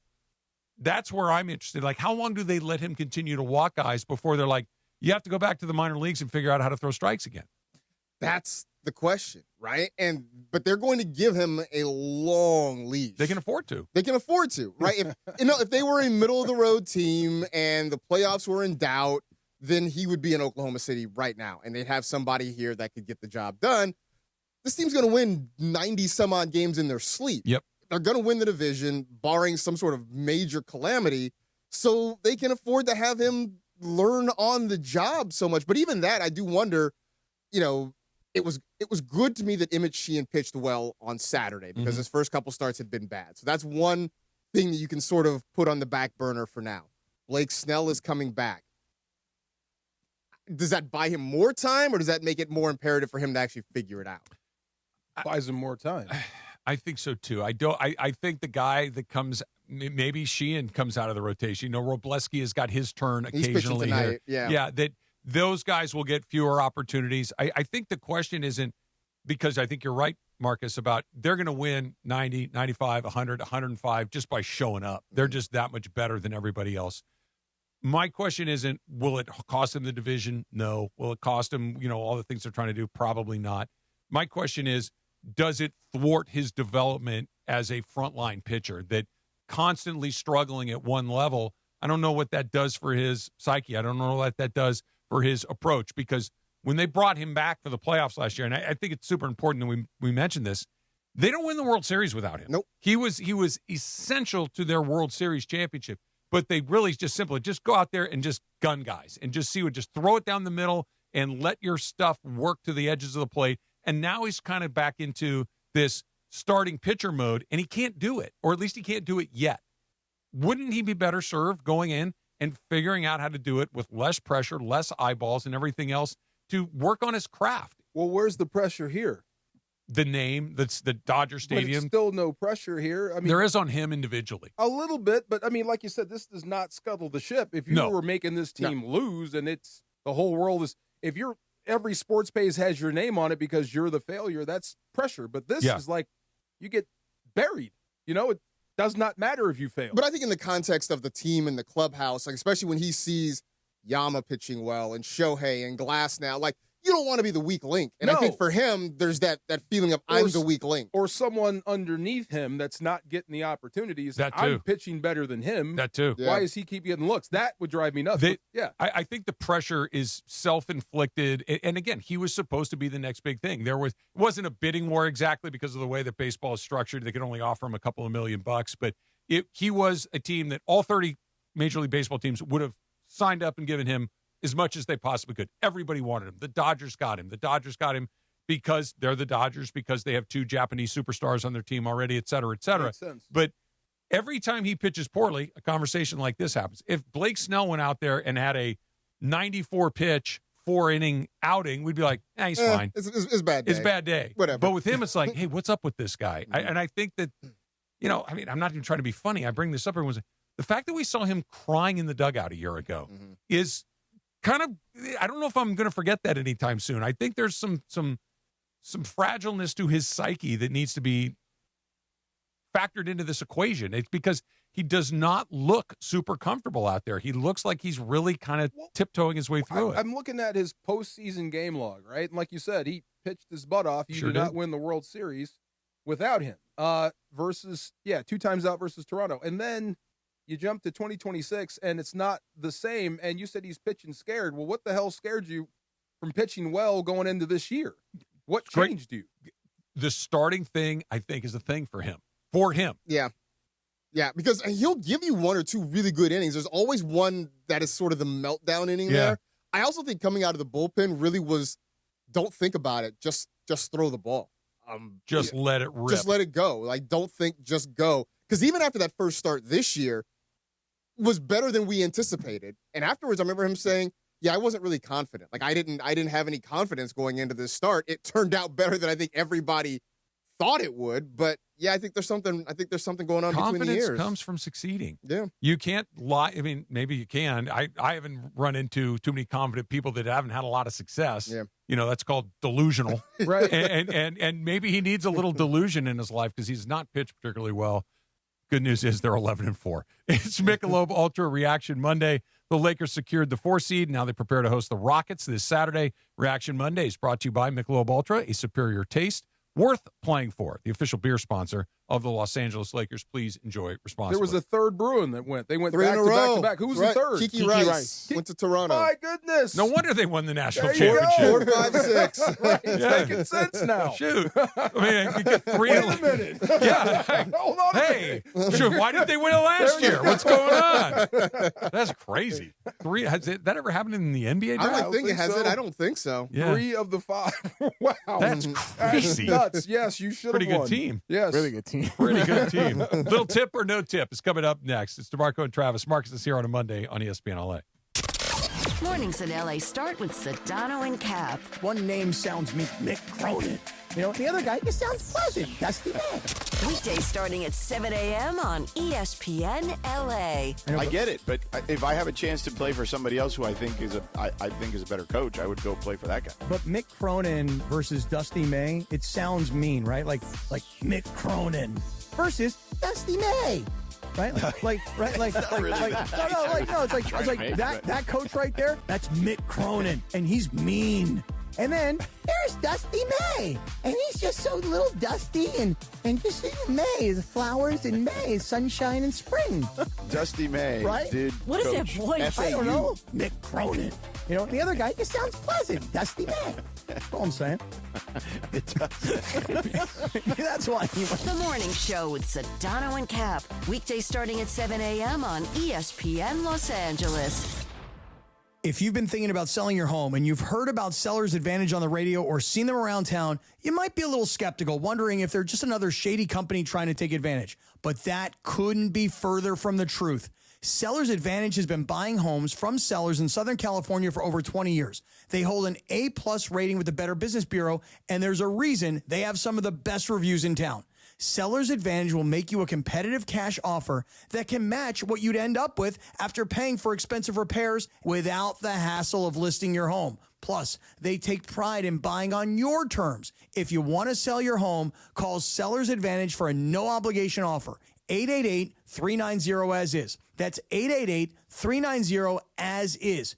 888-390-2747. Or, better yet, go to their website, sellersadvantage.com. Don't worry, sell happy with Seller's Advantage. Providence Realty, DRE number 019-15-21-2. Get in the zone, AutoZone. John always listens to his truck. So when his brakes start talking, he goes to AutoZone, where a helpful AutoZoner gets him the right parts. If John has time to put them in, he borrows a kit with Loan-A-Tool. And if he doesn't, he gets a free shop referral. No hassles, just help. Everything you need, nothing you don't. Get in the zone, AutoZone. Deposit required for Loan-A-Tool. Restrictions apply. Individuals and businesses with tax problems, listen carefully. If you owe over $10,000 in back taxes or have unfiled tax returns, U.S. Tax Shield can help you take back control. The IRS can seize your bank accounts, garnish your paycheck, close your business, and file criminal charges. Our team of tax attorneys can stop collections and get you protected. U.S. Tax Shield offers a price protection guaranteed quote to get you protected today. U.S. Tax Shield is A+ rated with the BBB, so call 800-494-6139. U.S. Tax Shield, 800-494-6139. Mason in Ireland. So at Pizza Hut in Canada, you now have an additional option. You know, you can always get cheese in the crust, right? They are doing hot dogs in the crust. I think it's real. I'd try it. The OGs of LA Sports Radio. If you're eating pizza, who the hell cares, right? Put as many toppings on as you want, as much cheese as you want. Strongly hot dogs disagree. and cheese in the crust. It doesn't matter. There's no such thing as healthy pizza. Pizza is sacred. It's one of the most beautiful, wonderful creations that we have on this earth. Okay. Is pizza. Yeah, I am pro evolution. I'm in favor of the evolving nature of pizza, which what is can now enough, include Mason? both What is enough? cheese and hot dogs in the crust. So, by the way, is there a better stoner food in the world than hot dog crust pizza? Mason in Ireland, weekdays at noon on 710 ESPN, the all-new ESPN LA app, and live on YouTube. And it is the DeMarco and Travis afternoon show, 4 o'clock in the Southland. You know what that means. Time for Tip or No Tip. Tip or No Tip. With producer Laura. Tip or No Tip time. Take it away, producer Laura. I wish I can do a Laura impression for you guys, but I can't. Guys. Hi, guys. Hi, guys. Well, you got me today, guys. So. Oh, well. All right, Travis, you've been talking so much about the rodeo and how you've been a fish out of water there and blah, blah, blah. It got me to thinking of places where I've been a fish out of water. I went to a Tool concert not too long ago. Okay. No way. Yeah. My wife loves Tool. Yeah. So she's like one of the biggest fans. So they performed across the street, got some tickets, and I was a fish out of water there. But people were really, really nice to me. They can tell that it was like one of my first rock shows, I suppose. So, tip or no tip, you've been to a place where you've been a fish out of water. Tip. DeMarco. Tip, I saw a Slipknot Metallica concert in Gelsenkirchen, Germany. Oh, wow. Bro. Germany? Whoa. Wow. Man. Gelsenkirchen, Germany. Yeah. That's hardcore. Oh, my God. I sat near the exit just in case. I had great seats. I'll sit here. Yeah, just in case. I'm good. Absolutely. Marcus? Yes, Tip. I was in a NASCAR race. I've been to one. Oh, man. Went to a NASCAR race. DeAndre immediately perked up when I said that. Oh, my God, yeah. He loves it. I was visiting a good friend of mine who lives in the Phoenix area, and they have the races out there. Yeah, so, there aren't a whole lot of folks who look like me at a NASCAR race. No. So my friends and I were walking around, and we were very silently counting the people who look sort of like us. And then I heard some other group walk by, and they yelled, 4! And I was like, Wait a minute, you can't count. Like you can't count. Like, oh. So yeah, we went to the race. I drank. Somebody that was not part of the 4? That was not part of our group. No, Okay. walking the other way. Yeah. Yeah, I've done it. I don't ever need to do it again. It was fine. I think I drank DeMarco's body weight in Bud Light that day. You know, might as well be numb. I remember I watched the first 10 laps of the race, and then we walked around just to see the sights and drink some more beer. And I came back for the last 10 laps of the race. I couldn't tell you who won. Nothing about it. You saw what you needed. I saw what I needed to Here's the see. thing. Gentlemen, start your engines. Really fun, Yep. really loud. I took off the headphones because I wanted to hear how loud it was for a second. Loud, and then, I took them off for a lap, and I'm like, okay, that's enough. Yeah, that's enough. And the speed of those events is crazy. Like the actual speed of the cars. But I've been to 2 NASCAR events out of Fontana. I had the same experience. Yeah. A little different than your experience, but same. It was one of these. Yeah, I don't know. Yeah, I was like, you don't come to these often. Yeah, I get it, and I get the road show, and everybody has their own trailers and stuff like that, and like there's merch for everybody. I was like, I've done it. I don't need. Don't they go to like the middle of the pit, like the pit area, like the middle? The infield. Is that where the party is? That's the infield. Is where the real stuff goes You down. know what's killing NASCAR? Not killing NASCAR, but like killing them right now is Michael Jordan is killing that sport. Oh yeah, Yeah, he's actually successful. Right. He's doing really well. Right. They don't know what to do. Well, also because like I would imagine for Michael Jordan, like he can't be as hands-on. Like I don't know, maybe he has more NASCAR knowledge than I think, but I think for Michael, it's just I'm gonna write the checks and put good people in like place. those guys that when they're like we've seen those F1 when they're really involved and they're putting the screws to people like you got to do your job. Well, who's better than that than Michael Jordan? Yeah, he's probably good at like getting into people. Yes. But I want to win. You forget he's from North Carolina. That's where that's true. Yeah, that is the home of all that. That's where that all stuff Yeah. is. The place where I have felt the rodeo was definitely a fish out of water moment, but the one that I feel most aware of that I'm different than everyone around me is when I go to some of Susan's work functions. So my wife, for those of you that don't know, is a cardiovascular ICU nurse. Okay. So she deals with cardiac surgeons and all these other they're smart people. They're the smartest people. Highbrow people. And they talk about work. Oh, I hate that. When we talk about work, we're talking about the Lakers and the Dodgers. Everybody can participate, right? Like everybody's got an opinion on whether or not, Luka shoots too much. Everybody's got an opinion. But like, he did this intracranial intervention. I'm like, I'm out. I got nothing. Do you wait for the opportunity to get in there? Or you just kind of No, I do one of these. I'm just slowly pulling back from the conversation. When this conversation starts, I'm shoulder to shoulder with Susan. By the time it's over, I'm like 2 people deep from the circle. I'm an idiot. I've never felt dumber in my life than one of these people. Do you have the thing though at like your wife's functions where people find out what you do and then they just corner you and want to talk to you about sports? It's the only time where I'm grateful for that phenomenon. Yes. Right. Like usually it's like, guys, I'm good. We can talk about it. I can't talk about I don't know how to do a lung transplant. No. I can't weigh in on I don't this. know what you're talking about. Yeah, I don't know anything that you're saying. Nothing. LeBron's pretty old. I got that one. Hey, let's go. I'm in. Yeah. One other fish out of water place I would like to go to is the Renaissance Fair. I want to dress up. Talk to Brian Cohen. I know. There's one coming up too in Is Irwindale. Brian a Ren Fair guy? He admitted that last year he finally went, and now he's all about that life. Yes. Oh, really? Yes. Oh, I cannot wait to get to work tomorrow and ask him. I have a million questions. Have you ever been? No. Neither have I. But I've been in the Friar Tuck uniform. Then there's like meats. I just like want the turkey legs. giant turkey leg and a flagon of ale. That's all I really want. Is that what that thing's called? A flagon? I guess A so. flagon. Sure, Okay. from my limited Do they knowledge joust? of like. I think they do joust They over there. joust, I hope they they do do. joust, and they have, like, the sword Are you palm thinking there. of medieval times? I would love. I love that too. I've been to medieval I've been to times. medieval I've times. done You gotta that. eat with your hands. You gotta eat with your hands. Yeah. Of course. You don't Let's have go red forks, but night. you have Pepsi? Like what? It's the best line in the whole movie. Dude, I got a lot of table. you got one more punch? I do. So Azzy Fudd, UConn, got drafted number 1 by the Dallas Stars in the WNBA draft. They're the Wings, aren't they? Or the Wings? I was the considering Stars- the the name is Stars- old hockey team. Stars I'm are a sorry, hockey Dallas team. Wings. I'm Yeah. sorry, Yeah. Dallas Wings. Her girlfriend Paige Bucher plays on the team too, Oh. and Oh, so they're they going to got be teammates. Oh. So, tip or Wow. no tip, can you and your significant other work with each other Like, could me and my wife be on the same on a radio team? show? Radio show, same team. Could you do a radio show with your wife? Could Oh you, my Travis? God. Could you, Marcus? Well, I met my wife through work. Okay. We weren't working on the same show together. Okay. We were both we met at the NFL. I'd tip we could do it. We could do it.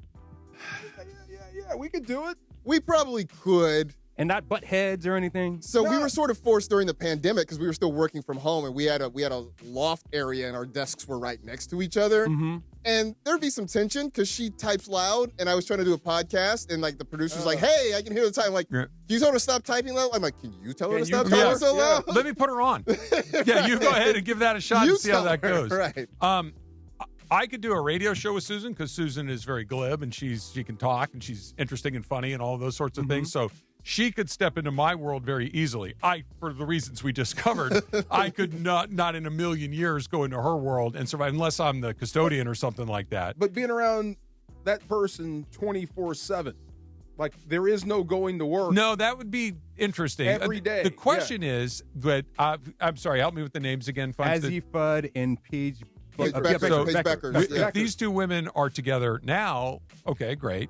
What happens if they break up? That's the thing I worry about. Right? Like if their relationship comes to an end, does that affect the team? Does that affect the flow on the court? I'm sure it would. I mean, I don't know. She's probably not going to pass the ball to her or, anything like that. I don't know. If they're breaking up and we're getting better, I think I might kind of help them. I wonder if they played with each other at UConn. I'm assuming they did. Yes, they did. They did, right? Okay. Yeah.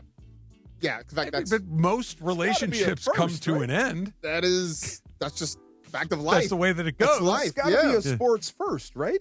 I have no idea. I mean, as far as I know. You got to figure that this is not going to last long. They're in their early 20s. Usually people in their early 20s don't make it past a year or two. You never know. Yeah, somebody's wide open underneath the basket and they don't pass to the ball. It's like, they got a lot that's in not common. going That's so a thing. good. You know? There's a fourth UCLA player drafted in the first round. See, this is no longer a story. Why? Tied for most from the same school in single draft history. So that's what? 4 in the last 6 picks. 4 of the She's starting 9. 5. So it was 3, 4, 5, and 9? Wow. 3, 4, 5, and 9. Or no, 4, 5, 6, 4, and 9. 5, 6, and 9. Yes. Wow. Yeah. I mean, no wonder they won every game by 50 It points. makes sense now, right? That makes a lot more sense than it did before. All right, Lakers and Rockets in the first round. What is a path that any of us can possibly come up with to get excited about? We'll get into that coming up next. It's DeMarco and Travis, ESPN LA. Kings fans want to win over the Oilers. Yes! 3 seconds left. 2 seconds and 1. Kings win the final home game of the year. Results in a 1-0 victory over the Edmonton Oilers. And now, tonight, the playoff push continues. Kings and Kraken from Seattle, 6:30 p.m. game. And afterwards, give us a call right here on Kings Talk. Get on with Samboni. The game is tonight. Kings and Kraken from Seattle, 6:30 p.m. right here on ESPN LA, your home for Kings hockey. Waba Grill is an LA original, so we've got to keep it real. Real fresh with our Asian-inspired menu that's grilled to order every time. Real quality with our marinated proteins like hormone-free chicken, ribeye steak, wild-caught salmon, and shrimp. Head to Waba Grill for $5 happy hour, weekdays after 3 p.m. and try our new Chili Crisp dumplings, paired with a premium or beverage drink, like our delicious Thai tea, both for only $5. Only at Waba Grill. It's for you.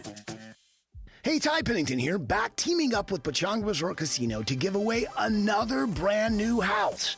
Imagine yourself in an amazing, fully furnished, multi-million-dollar home in beautiful Orange County. All you need to do is play your favorite slots or table games at Pechanga Resort Casino. It's that easy. Visit Pechanga every Saturday to activate your entries for a chance to win a lucky key to the May 30th grand finale. I'll see you there. Running a business means wearing multiple hats. So if you're like me, you probably started out using your personal phone, taking client calls and texts nonstop.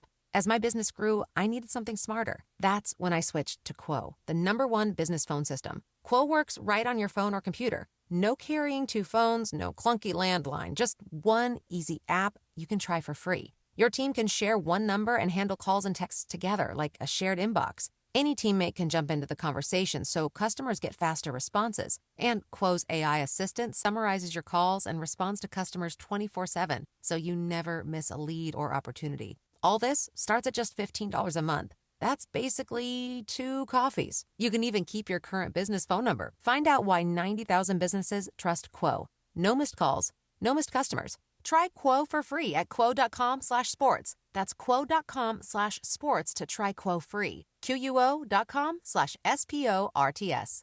710 ESPN, your home for the 17-time world champion Lakers. KSPN Los Angeles, a good karma brands radio station.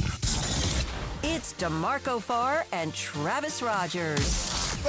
Just all right. All right. It was cool. By the way, I think that's the first time I ever said I. Afternoons with DeMarco and Travis rolls on. Did I get it out in one piece? Did I You did good. You did good.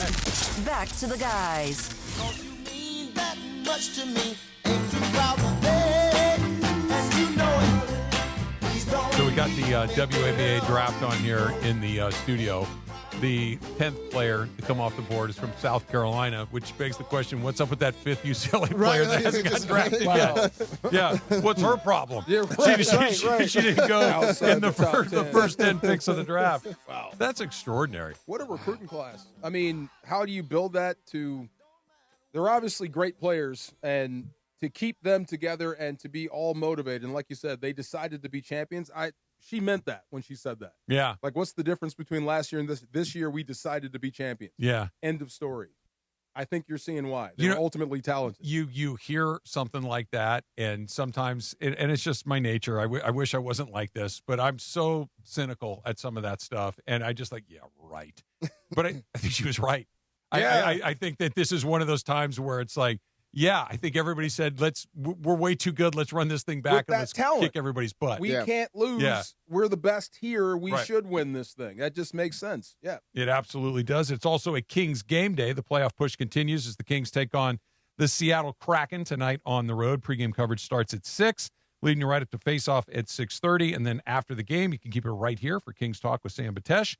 Your spot to react and break it all down. You can catch every moment on ESPN LA 710 and the ESPN LA app. Just tap the Kings play-by-play tile, home of the LA Kings. All right, so Kobe's last game in a Laker uniform was 10 years ago today, and he dropped 60 on Utah.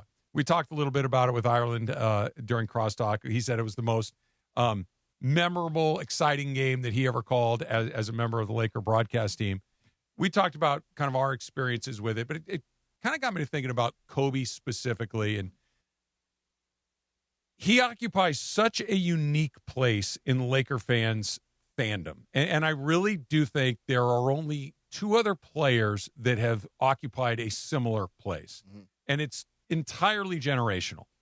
Jerry West and Magic Johnson being the other two. Like, if you go to my dad's era, Jerry West only played for the Lakers, was a great player, won a title, and was Mr. Clutch, right? And Laker fans, not just because of the executives, but just they had an incredibly soft spot for everybody loved Jerry West, except for maybe the buses, as it turns out. Magic Johnson, we don't need to say, everybody loves Magic. Magic had the greatest career. He's my favorite Laker of all time. Everybody loves him. Kobe checks all those boxes as well. Do you have to be homegrown? And I know he got drafted by Charlotte, but he didn't play for anybody else. Do you have to be that, or could Luka be the next? I know he'll have fans. People will love him if he wins. You got to win, of course. But will we get another one of these guys that just is the Q rating is 100%? I think the only guy that comes close right now is Austin Reeves. For what you said last, is he good enough? Maybe if he keeps improving, but he's the guy that started with the Lakers. Hopefully, will end with the Lakers. That's the thing. You can't share that star with another fan base. Yeah. Like, there's people that lay claim to Shaq in Orlando. Sure. Right. Yeah. There's people that lay claim to Kareem in Milwaukee. Sure. But when you're a Laker, you're ours. You're the team's. That's it. So it's only for certain people, and you got to kind of want it and be great enough to do it. It feels, if not impossible, really improbable. Yeah. Just the nature of sports now are that you don't get to spend your whole career with somebody. Like, I mean, as a Warriors fan, I see Steph Curry, and, he said he wants to finish with the Warriors. I don't know if that's really going to be possible. It's just, I don't know that you see another guy who comes in, is that talented, wins that much, and will spend a decade plus in one spot. I don't want to see Steph in another uniform. It's going to be weird. I hope not. It'll be weird. Why do you think that won't happen? It's basketball. Yeah. I mean, I think basketball, at some point the Warriors may just set him free just to if you really want to chase a championship, here's your chance to go do it. He's got 4 of them. He's got 4. You know what I mean? Like, I get the Karl Malone of it all, right? You got to go the Gary Payton. Like, I'm going to. I don't think he wouldn't be like, because Karl Malone's a mercenary by the end, right? You know, but like Curry is, I think, Curry is what we're talking about. Curry is the Golden State version of this. Yes, and it has to be check all the boxes. You have to. Maybe you got to get a little lucky with the draft because a team picking at the top, if you hit a home run and you pick Anthony Davis, great. But, it's kind of a mixed bag of guys that go number 1 overall. You get Steph, was it 6 or 7, something like that, 7. Yeah. You look at a guy like Kobe, went in the teens. You look at it, you get Magic, great. But you got to be an extraordinary talent. You got to fall to a team that the city is right. San Francisco, the Bay Area is right. Los Angeles is right. Boston would be right. Chicago, Miami, these places where if you end up getting drafted, even if you're Kobe Bryant, get drafted by the New Jersey Nets, you're leaving. Right. Right? Some Like, point. yeah, you're leaving because there just isn't what I need to be done here. Then you got to go win a bunch of titles. Then they got to surround you with a bunch of other great players. And then you got to get kind of to that Kobe point, that Kershaw point, where the Curry point, I think is perfect. No matter what, you're going to stay here. We're going to find a way to make this work. You don't have to go. You don't have to leave to win. You don't have to leave to get your money. We're going to take care of your money. We're going to get this. We're going to get all of this ironed out.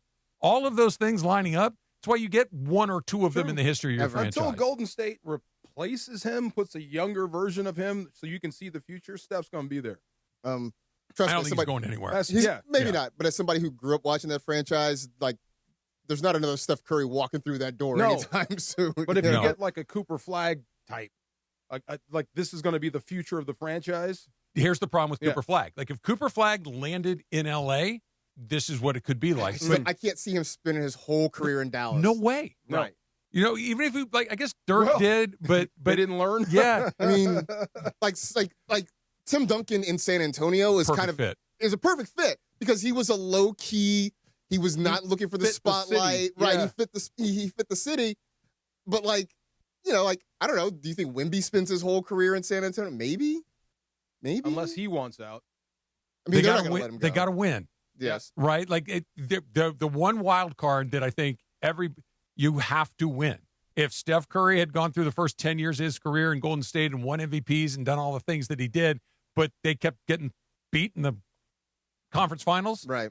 He probably moves on somewhere else. He probably said, he probably takes that phone call from LeBron James when he's rallying up Chris Bosh and D Wade and the rest of those guys. Like, hey, I want in on this too. Like we saw Kevin Durant bounce around. You got to win, and it has to happen relatively quickly. Kobe won really, really quickly in the grand scheme of things. Yeah, no, you're right. Do you think it's just because how it is now in today's NBA that it's more common to see stars leave and go to other places to win a championship compared to, Kobe in that era, that it wasn't really common for a superstar to be on the move. No, that quick, I would say. It wasn't as common as it is now, but superstars did move. Like, not all of them did, but Charles Barkley was on different teams. Clyde Drexler was on different teams. Shoot, Michael Jordan went to a different team. Scottie Pippen played on other teams. Like, some guys would stay. You got to win.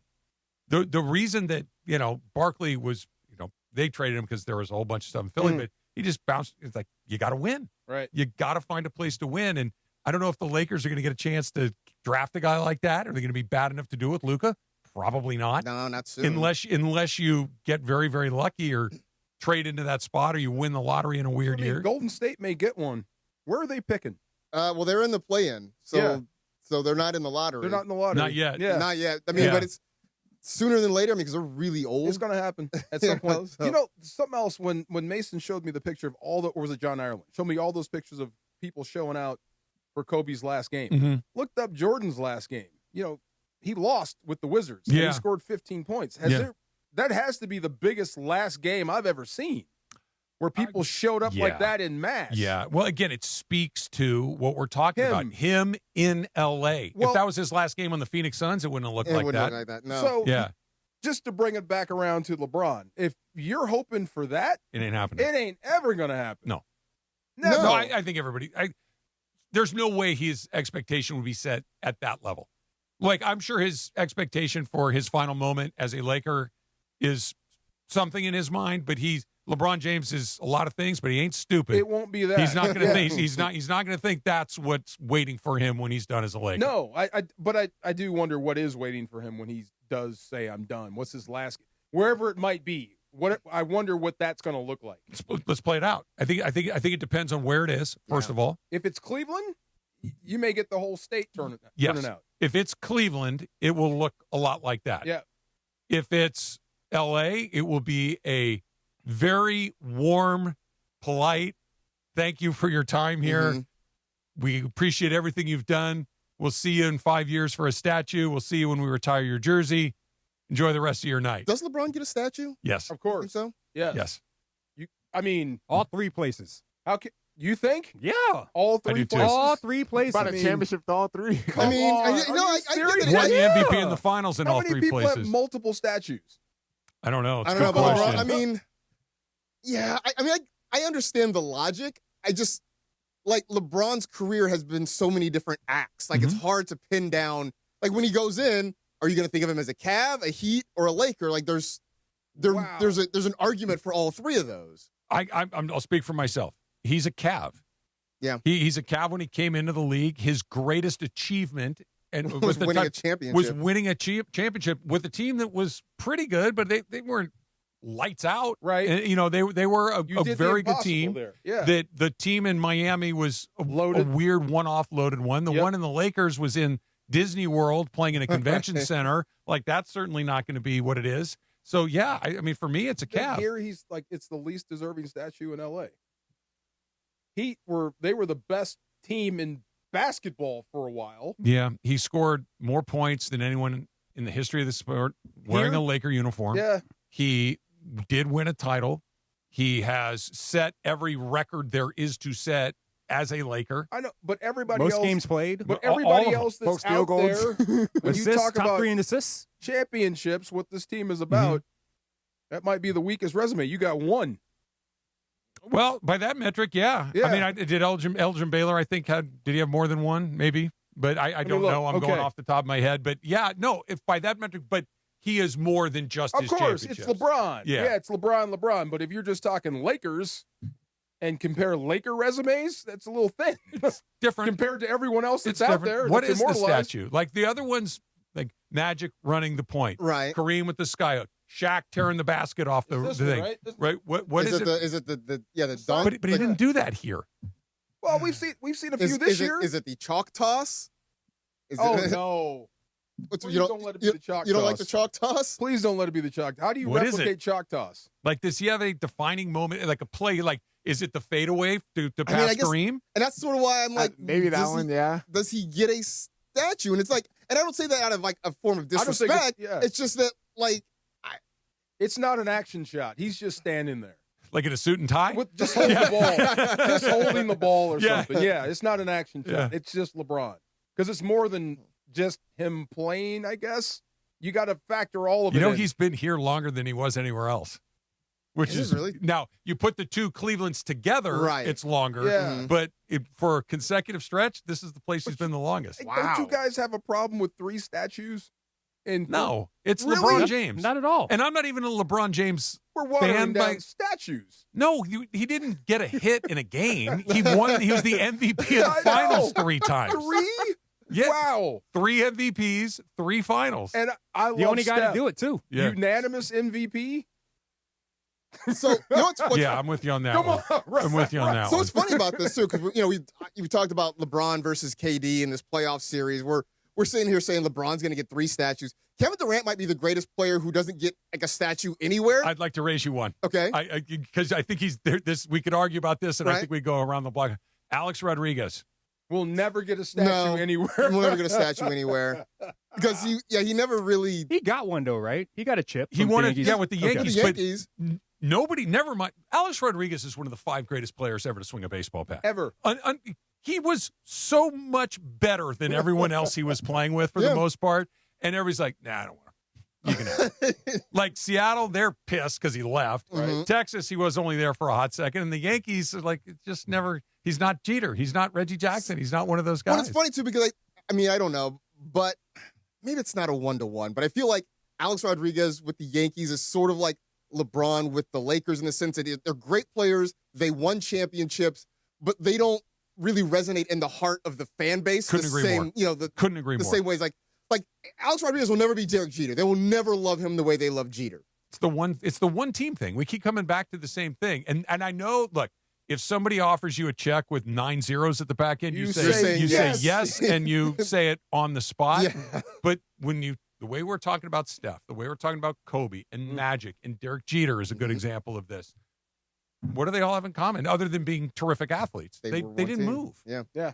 They're in one spot for him. You only played for one team. That's it. No, I'm with you. Back in the day, like the NBA, that's the thing I used to love about the NBA. Like Bird was in Boston.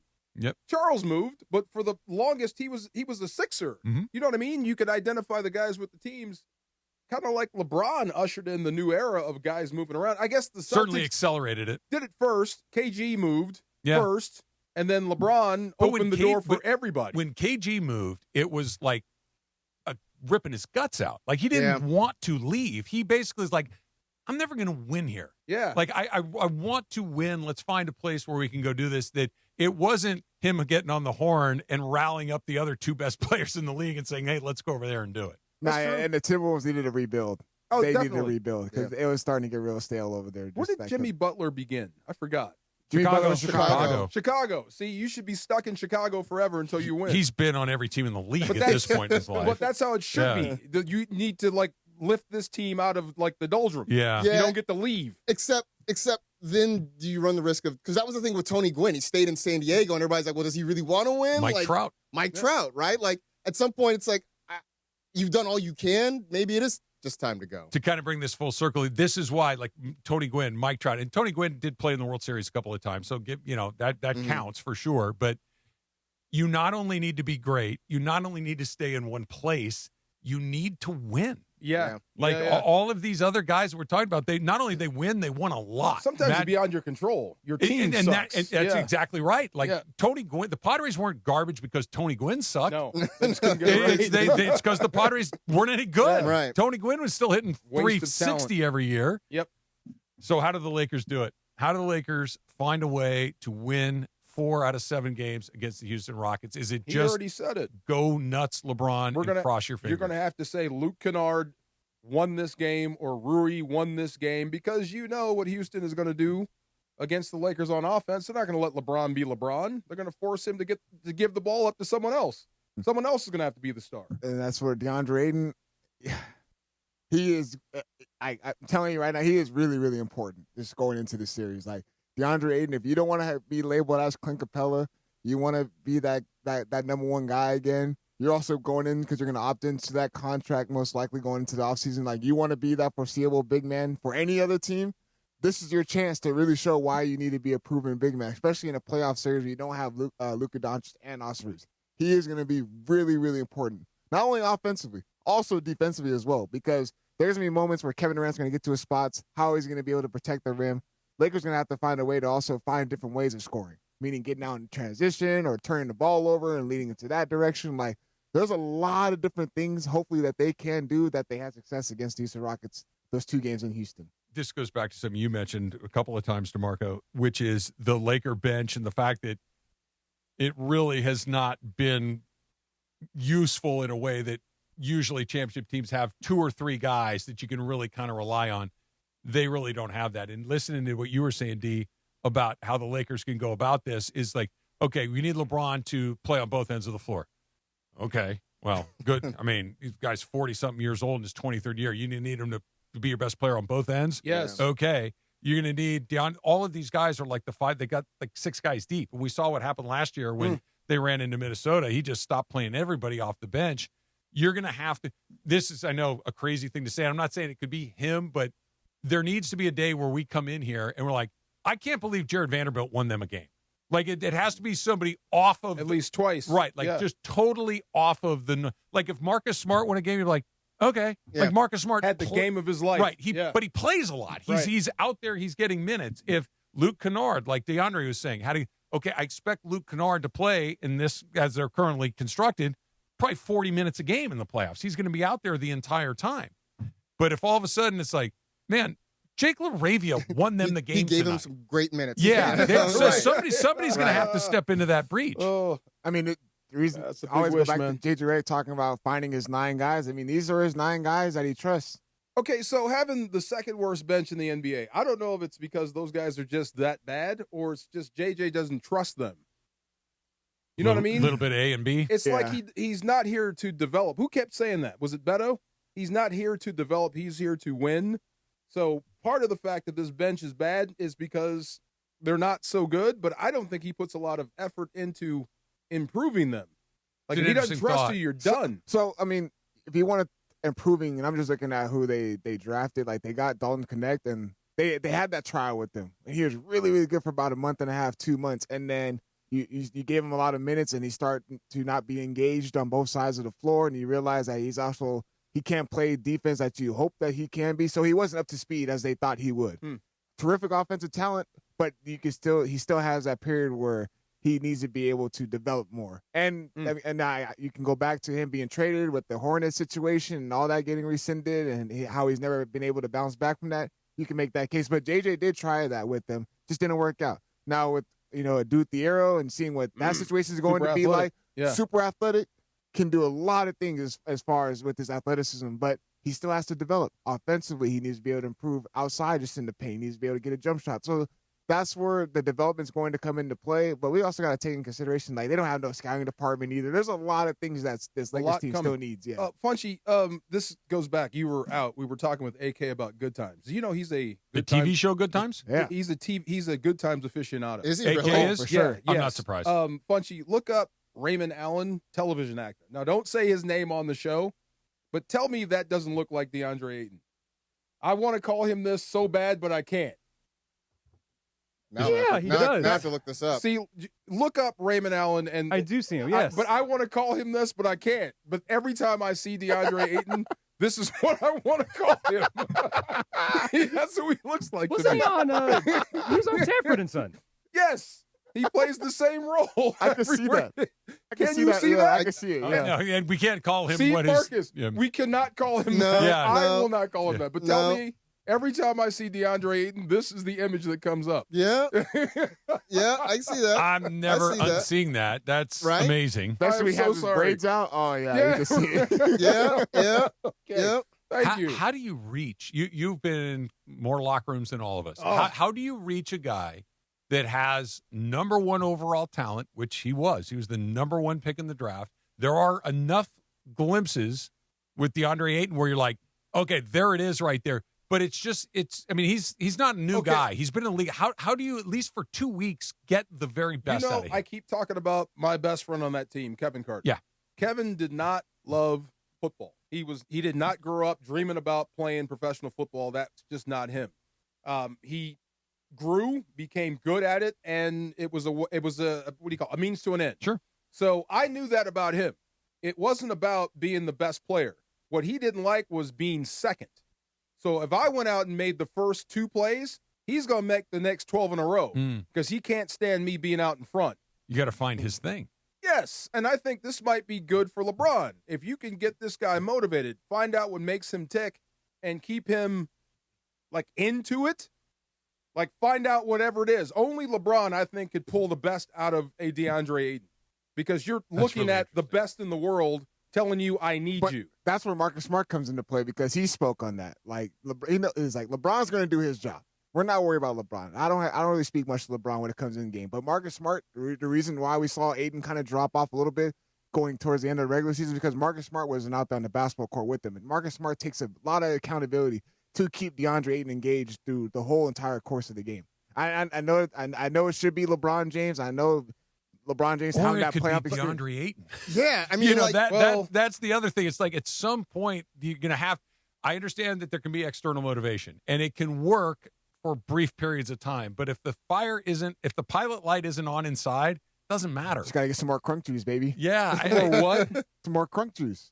Crunk. Oh, yeah. Yeah, remember his little water bottle? And that fits the name. That I have to constantly, kind of kick you in the rear end and say, hey, man, we need you tonight. Okay, I have to kick you every game? I mean, that's the thing. Is it like at some point it is on you to figure it out, But right? he's never going to do that. You No. guys know that. He needs that. He craves it. He needs it. We got a 5th UCLA player drafted. There we go. Oh, there it is. So it okay. is. In the top 12. Goes number 12 to the Connecticut Sun. Ho hum. What a slacker. She's Right, terrible. just a She's the 12? 5th UCLA 12? player What? picked 12th. Dang. What? Wow. I all confession time, right? Right. Don't watch a lot of women's basketball. UCLA was. I really wish somebody should have told me this. Like this is this, 5 in the top this 16. 5 in the top 12. Yeah, I feel like that's something I could have enjoyed. There are 100 and some odd women's basketball, Yes. college basketball teams. Yes. One team's going to have five players. That's crazy. All right, we'll do a little straight up with me coming up next. Get ready to hear some rodeo tales. It's coming up. It's DeMarco and Travis, ESPN LA. Hey, it's Evan Cohen coming up Tuesday morning on Unsportsmanlike with Evan Canty and Michelle. Don't miss UCLA national champion Gabby Jaquez as she joins the show at 6 a.m. Unsportsmanlike starts your day 3 to 7 a.m. before the all-new Sedano and Cat Morning Show on LA's mega sports station, ESPN LA. Call Jacob. Hey, Cap. Every day we talk about how challenging it is when you get into an accident. Obviously, you're dealing with the emotional aspect of it. Your car is totaled. So when your car's totaled, who do you count on, Cappy? You count on Jacob and Ronnie, and you call them at that number that everybody knows because there's billboards all over town. Everybody knows this number, 1-800-345-6789. That's right. Yeah, and here's the thing. You got to call him because you're going to start getting calls from all sorts of other people. Like an adjuster calls you. Who are you going to count on when the adjuster calls you? You're going to count on Jacob and Ronnie, and here's the thing. Don't talk to these adjusters. Don't all of a sudden start telling them, oh, man, I know this is my fault. Oh, I'm sorry. No.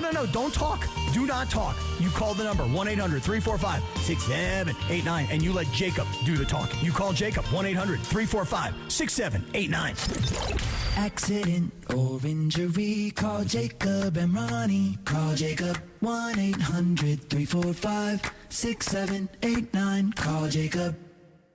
Visit Pechanga Resort Casino on Sunday, April 19th from 12 p.m. to 10 p.m. for a special Angels and Pechanga baseball hat. Just show your rewards card to receive your free hat, limited to one per rewards member, while supplies last. While you're at Pechanga, play your perfect combination, hit the sprawling casino floor, and indulge in the all world-class amenities the award-winning resort casino has to offer. Visit Pechanga.com or call this number, 888-PECHANGA for reservations and more information. Pechanga Resort Casino, proud partner of Angels Baseball.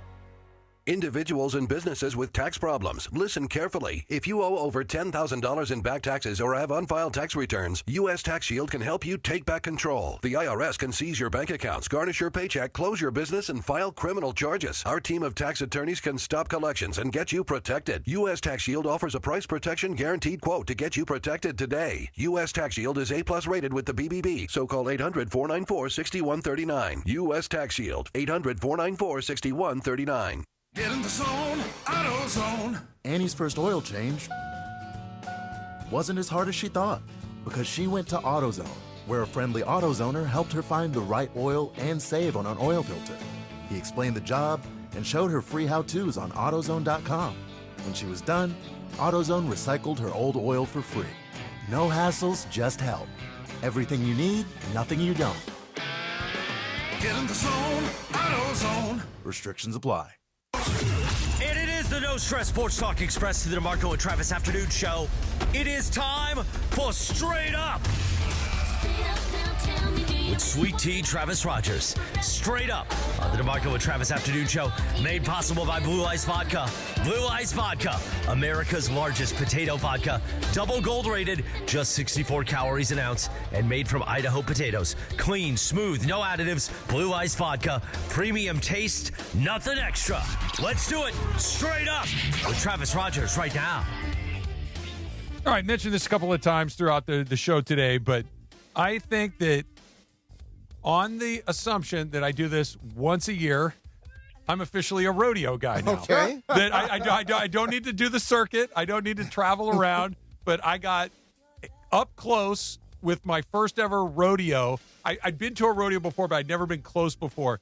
And when you watch it on TV, like you'll see those horses bucking and stuff like, yeah, that looks impossible. When that horse is 40 yards away from you, the strength and the athleticism and quite frankly just the cojones on these guys to get on those horses is crazy.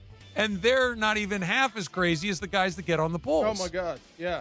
And it's there's one guy got his, they hold on with one hand, and he got his hand tied up in the rope or whatever it is. I don't know the terminology. Sorry, rodeo folks. And he couldn't let go. Oh, no. So the bull's kind of swinging him around for a second. It kind of stomped on him, and the clowns come in there and do all their thing to get the bull to pay attention. He finally broke loose, and he popped up and hopped over the wall. It was the most amazing thing I've ever seen with my two eyes. I've seen Aaron Donald bury guys, and it wasn't nearly as terrifying as seeing that guy hang off the side of a bull. It's a wild animal out there. Okay, so when you see a guy on a bucking bronco, the horse. Yeah. How high is his head going up in the air? Like the horse's head? No, just how high is the guy on top of the horse? Is his head over a basketball rim? Not quite that high, but I bet it's 9 feet. It's close enough. It's close enough. All 4 legs are off the ground. All 4 legs are off the ground. Ooh. They're leaning back, and their heads hitting.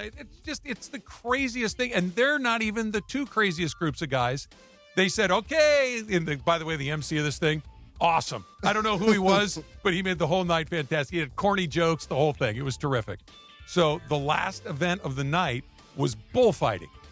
Oh. Not what I thought I was going to see. I'm like, not like we Spanish. Can't, right. Like, I'm like, we not can't. Toro. No. Bullfighting in the, like, Mexico, there's bullfighting. Spain, there's bullfighting. You can't bullfight here. No. And I'm like, yeah. what are we going to see? Yeah. These guys come out there, bulls in the pen, and they basically antagonize this bull to charge them, and then they do flips over the top of the bull when it jumps at them. Like, look, yes, this thing has got a 20-yard running start right at these guys, and the guys will do like a little shimmy shake and sidestep it one time. The next time he'll sidestep it the other way, and then he will jump up in the air and do a flip over the bull as it goes by him. No. You better be ready to play. There's one where the bull is chasing him. Mm-hmm. Bull faster than man. Yes. Okay, right? So chasing this guy, he sticks a foot in the ground like he's Barry Sanders, pops straight in the air and does like this half twist flip over the back of the bull. It was the most incredible feat of athleticism I've ever witnessed in my entire life. Yes. It was terrific. So don't need to see another rodeo for another 360 days or so because I was there on Thursday. But what an incredible night. I absolutely loved it. I'd love to go. I went to one rodeo. And I couldn't. It was in a dome. Oh, okay. So I couldn't get over the smell, but once I was in there, you kind of got used to it. But outdoors, that seems like fun. I would love to go see a bull fight, see a dude. But I'm rooting for the bull. I got to tell you. Well, I don't think you're the only one. Okay. Yeah. I feel like that's the reason to watch this thing, it's right? like you were talking about earlier, Marcus. We go into NASCAR. Yeah. We know why we're there. We know why you're there. Yeah. So when the guy clears the bull, is the reaction yay or oh? It's both. It's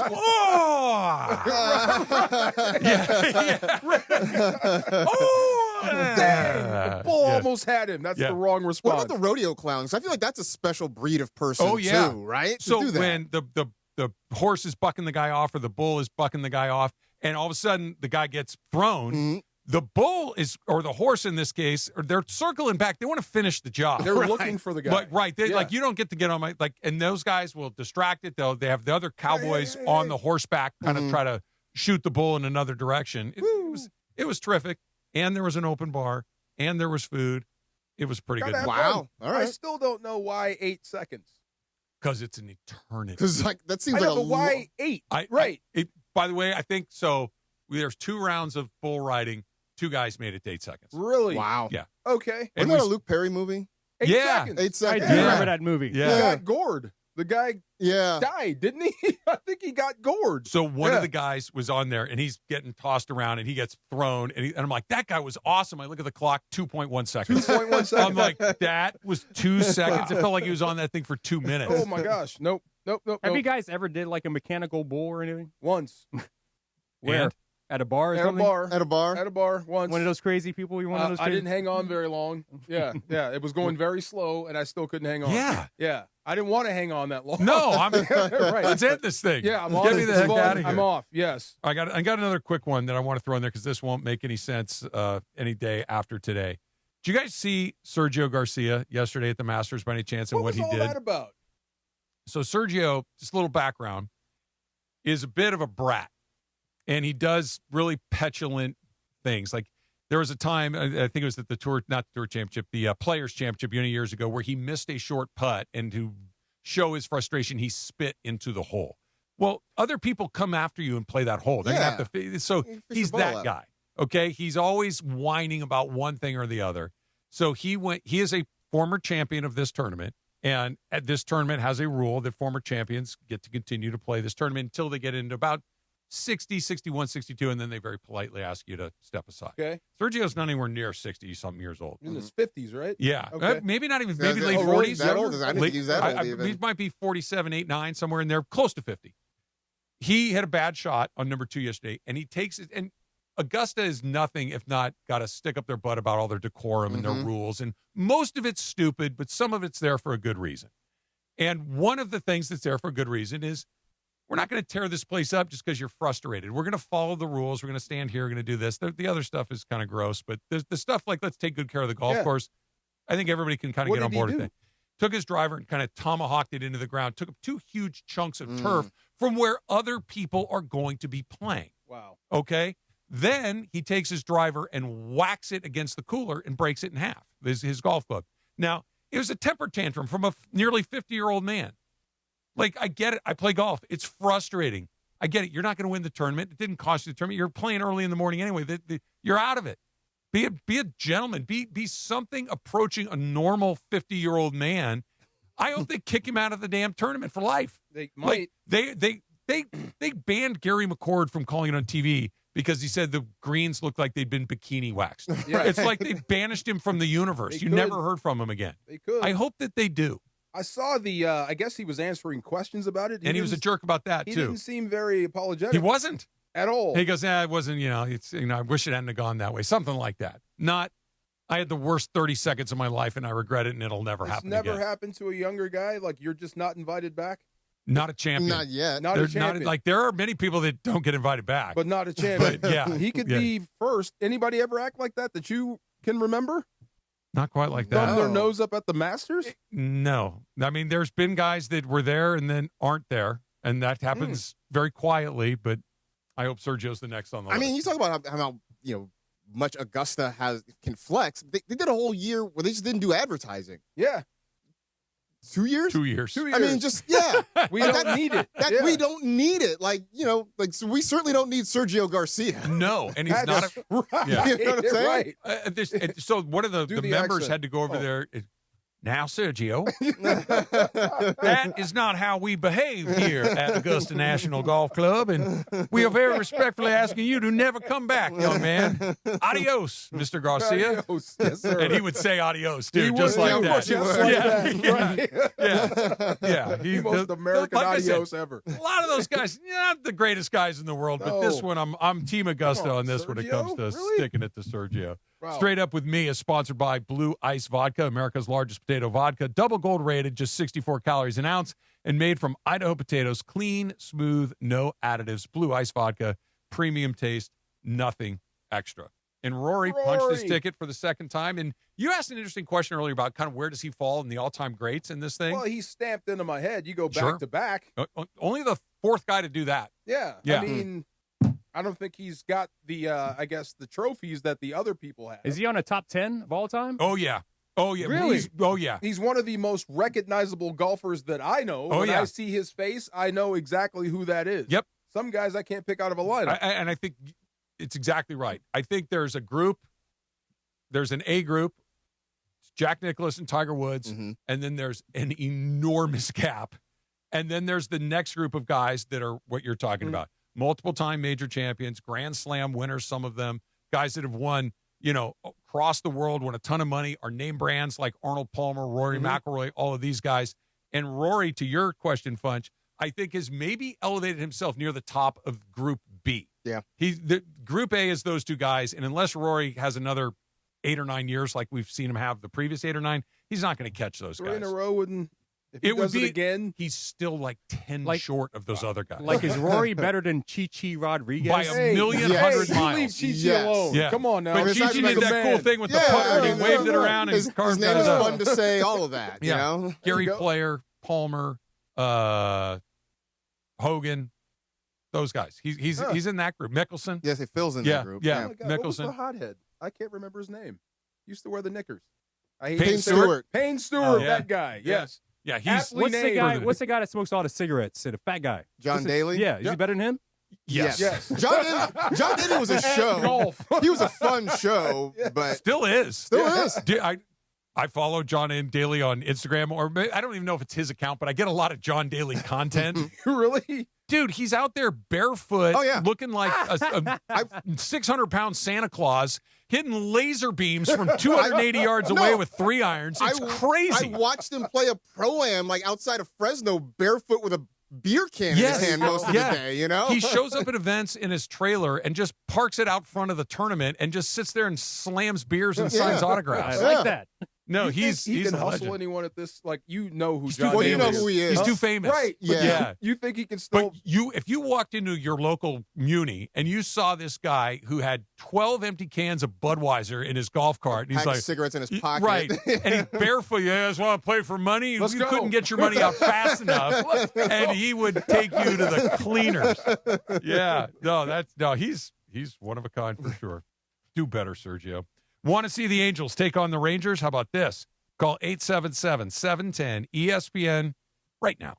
877-710-3776.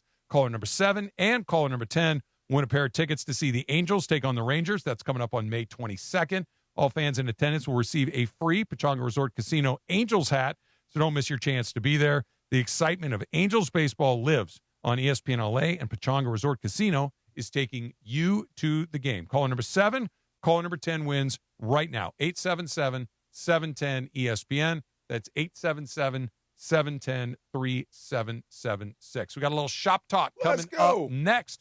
It's DeMarco and Travis. Marcus is here on a Monday, ESPN LA. Kings fans want to win over the Oilers. Yes! 3 seconds left. 2 seconds and 1. Kings win the final home game of the year.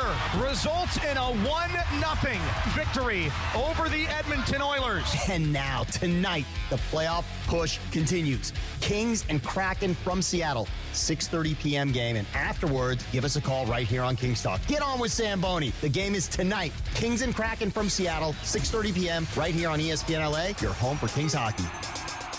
Hey guys, it's time to lock in because the Beach Life Festival is coming up really fast. It's May 1st through the 3rd in Redondo. Duran Duran Friday night is going to blow the thing away. The Chainsmokers, The Offspring, James Taylor, Sheryl Crow on Sunday are going to be ridiculous. All on the beach in one place in one weekend. The VIP tickets, guys, are almost gone. Once they're gone, that's it. They're over. So if you're thinking about beach life, now's the time to lock it in. 3 days right on the water at Seaside Lagoon. This is not one you're going to want to miss because you're going to have terrible FOMO. Get your tickets now at beachlifefestival.com. Get in the zone, AutoZone. John always listens to his truck. So when his brakes start talking, he goes to AutoZone, where a helpful AutoZoner gets him the right parts. If John has time to put them in, he borrows a kit with Loan-A-Tool. And if he doesn't, he gets a free shop referral. No hassles, just help. Everything you need, nothing you don't. Get in the zone, AutoZone.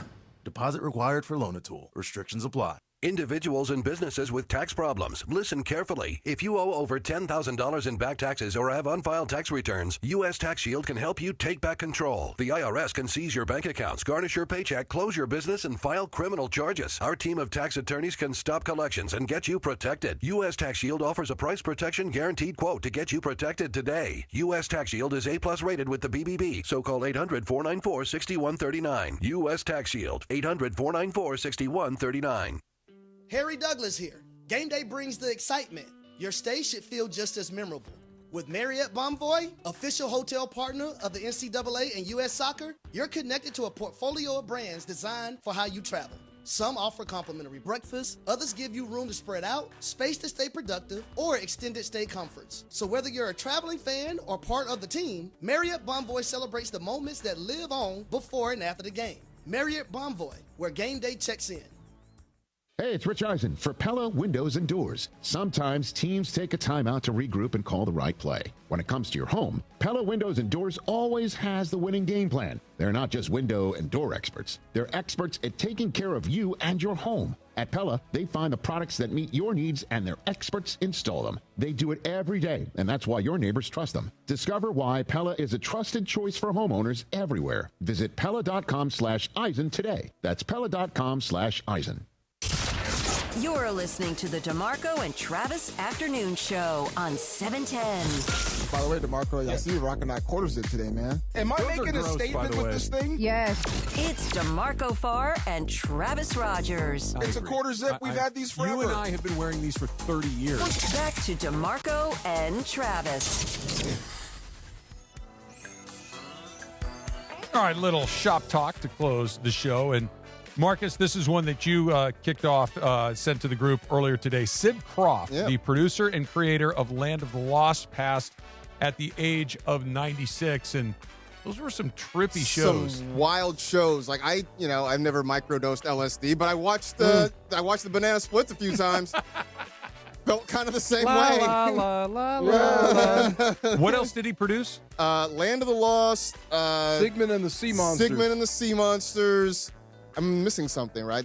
There's one more. There's got HR Puffin stuff. Yeah, that's the other one. Yeah, just some I used to watch the for Land of the kids. Lost. Me too. Yeah, the Land of the Lost scared the bejesus out of me. Yeah, man. The Slee Stacks were terrifying. You look at it now, and it's the worst mask and makeup you've ever seen, and they're just people in goofy masks. Yeah. But as a kid, they made that sound. That sound was really terrifying. Interesting show. Yeah. Like, you would never show a 5-year-old that show now. Probably not. And that's what we watched every single day. Well, Wild. Kids now are watching Stranger Things.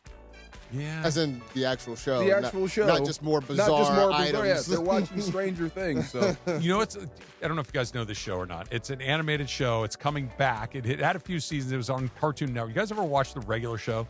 Yes, I love Regular Show. Okay. The Regular Show? Love Regular Show. Regular Show is like they thread that needle. My kids loved Regular Show when they were little. It's a cartoon. It's about these animals that work in a park and they live together in this house and they get into situations. Adventures. Yeah. It's so funny, DeMarco, Yes. because everything is adult problems that they're working out amongst themselves. They're all kind of like high, but instead of using, they're drinking sodas. Yeah. And it is so Is it damn really? funny to Regular thread that Show. needle. Regular Show. Called Regular Show. I'll look Yeah. it up. Yes. Never heard. Okay. It's Love it. very, very good. Yes. Artemis 2 landed in the Pacific Ocean near San Diego last Friday after 10 days in space. No Did you way. guys get invested in the Artemis journey? A little bit. Yeah, the photos were amazing. They really were. They were amazing. I am still interested in space travel. I am. You want to go to Hell space? yeah. I do. I really want to go to space. Hell yeah. I want to go to see? space too. Yes. If I gave you a choice of going to space or going to the bottom of the ocean, what would you Space. Space. Space all day. Really? Yeah. Come on. Neither for me. Like I know neither for you, I'm Travis. perfectly fine on my couch watching DeMarco go Yeah, to space I'll go and to Marcus space. could go to the bottom of the ocean. No, I'm not an explorer. If I were in charge of exploration at any given time, we would be about 5 feet from where we started. Yeah. At some point, space travel is going to be like Waymo. I know. Yeah. Yeah, I but like know. We'll get to go. we'll be I know. long gone by the time that happens. That sucks too, man, because I really want to go to I wanna space. go, Yeah, I want to go yes. to the moon. Like they're Yes. they're going to the moon. I was watching the re-entry videos of the Artemis craft, and so they had the first little parachutes come Yeah. out, and it's like thing looks like it's still going pretty fast, Yeah. and Right. then the narrator or whoever's like, those are the first ones. This is just a kind of slow. The big ones are still to come. Then the big ones came out, and only one of them inflated right away. I'm like, this seems bad. like, But also, Yeah. we are not good. we're all of a certain age that we remember the Challenger. Sure. Which Yeah. like there was that anxiety when Artemis took off. Like I had a friend who texted Every me. time. He said I watched this with the anxiety of a playoff game. Every Yes. to time. make sure they got up I and was in out. shop Stuff class goes in high wrong. school. Yeah, all Yeah. the time. we Where- were in. where were you? I was in 7th grade. Yeah. And I was in the hallway. You were in 7th. I was in 9th. I was in maybe, shop class. Maybe I was yeah. in 9th. I remember I was Yeah. at Foothills Junior High. Maybe it was 9th Yeah, grade. okay. And we were crossing classes when it happened. Like we were between periods, and everybody just like the rumor went through and like okay, ninth graders, where Yeah. it's a sick joke. That I didn't couldn't really believe it happen. when I saw it. Yeah. It really happened. The shop class teacher had it on. He was so proud. And then, wow, I can't believe this is happening. Like, is this supposed to happen? No, this is not supposed to happen. No. Yeah, this is not no. good. This is not good. And then they just, okay, back to class. Yep, that like was it. No grief counseling, nothing. Nothing. Just Go ahead. Go back to class. Number one hit, 1974, Benny and the Jets by Elton John. Benny there you and go. the Jets. Yes. Oh, 1970, speaking of, the Apollo 13's oxygen hatch exploded, the plot for the Apollo 13 Houston, movie. we have a problem. That those guys got back is a miracle. Yeah. You know, if you go to Universal Studios, you still see the capsule that they have the Apollo 13 movie in or whatever. Oh, really? Yeah, they still have it out. They're tiny. It's small. Yeah, it is. Really small. You lived in Houston for a while as well. I lived in Houston for a brief period. Okay, did you ever go to Johnson Space Center? I did. I went actually not when I lived there, but just on a family vacation once. Have you ever been there by chance? Not that one. So the Johnson Space Center, is it? Yeah, Johnson, right? Johnson, Lyndon yeah. Johnson, right? Yeah. Is outside of Houston. It's about an hour outside of Houston. It is the most amazing thing you ever see. They have an actual Saturn V rocket on its side inside a building. Wow. You have no idea how big that thing is. Huge. So, but what about the living space? What do you mean? Like with the space shuttles and stuff. Like the actual where you sit, it's tiny. It's tiny. It's very small. Oh, yeah. Super tiny. Oh, yeah. How do you live in this thing? You just kind of strap in for a few days. Do you and float remember around. when the space shuttle when it flew over and it's made its fine? But Yeah. I went out to see when they brought the big booster rocket through the streets of Inglewood. Oh, yeah, I remember that. That like was 10 years ago. incredible. Yes. They're just like crawling through Inglewood and like watching it try to make a left turn at an intersection was amazing. You know? The scale of those things until you see them with your own two eyes, like the booster that you're talking about, the Saturn V, and you're like, well, if one of those things goes wrong, none of this comes together. It's like, yeah, and they're I don't know, 10, 12, 20 stories high. Yeah. It's crazy. See You Again by Wiz Khalifa breaks the Spotify record for most streamed track in a single day in America. It was streamed 4.2 million times. I hate that song. What? I hate that song, Come man. I don't think I realized it was a Wiz Khalifa song. Yes. Yeah, but I just hate it, man. Like it just, I don't know, man. Love that song. I saw Wiz Khalifa play a very brief concert at the NASCAR event at the Coliseum a couple of years ago. Wiz Khalifa, I remember that. NASCAR. Yes. Yeah, those two things They don't also really. had Cypress Hill at NASCAR. I wouldn't have put all those. Really? I wouldn't have put all my those God. things together. Yeah, Ice Cube did one. Yeah. Okay, all right. That was at the Coliseum, right? Yeah. Yeah, that's right. That's right. Pretty awesome. It was pretty cool. Yeah, that's right. I saw Wiz, yeah. Yeah. Wiz did a good job. He did a really good job, yeah.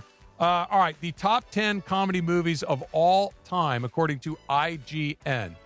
Number 1, Naked Gun. We good? No. Not Frank Drebin. Funny, but not Not number number one. 1. Monty Python and the Holy Grail, number 2. Not my thing. I want to love Monty Python the way other people do, but I just don't. Yep, not my thing. Perfectly said. I have nothing to add to that. That's exactly right. Dr. Strangelove, number 3. Before my time. Great movie. I wouldn't think it's a top 3 comedy. This is Spinal Tap, number 4. Very I'm all funny. in on Spinal Tap. Yes. I love Spinal Tap. Okay. Yeah. Okay, so we got 1 so far, and it's at 4. National Lampoon's Vacation at number 5. Should be on All the right, list. There we go. I'm fine with that. Now we're doing better. Yep. Burgess, would European's you like better. to embarrass yourself now? European's better. That's an incredibly bad Come take. on, man. Come on, man. Rusty dancing in the club with the women. Look, The That power was station. funny. Come on, bro. That was funny. that movie is so not good. Not Like good. the Christmas version, it's a good holiday movie. You can watch it with your kids. It's the frustration of having kids. Him just being stupid in Europe was the same thing as him being stupid in New Griswold York. making Coming that to questionable America. video, you know? Coming to Oh, when they got in America's the fountain. number Yeah, 9. with the guy in the fountain, yeah. Number 9 was Coming to America. Yeah. That should be higher. Should be Groundhog higher. Day, number 11. Borat. Anybody up or down on Borat? I'm up. It made me uncomfortable, which I guess was Funny, the point. Uncomfortable. Okay. We'll and, go over some more of these tomorrow. and Friday's We got number lots. 16. Yay. Marcus, good job today. We'll see you next Monday. Sounds good. DeMarco and I'll see you here tomorrow. Oh, Peace. boy. It's lit. Uh-oh. Oh, gosh. You never know what you're going to get when you wake up with Sedano and Cap. Hey, Fergie, don't get in the way of my tits, okay? Boiling You do hot. your thing. Go ahead. Don't get in the way. Go ahead, Chrissy. Yeah, Go it's tell like, us. listen, I'll let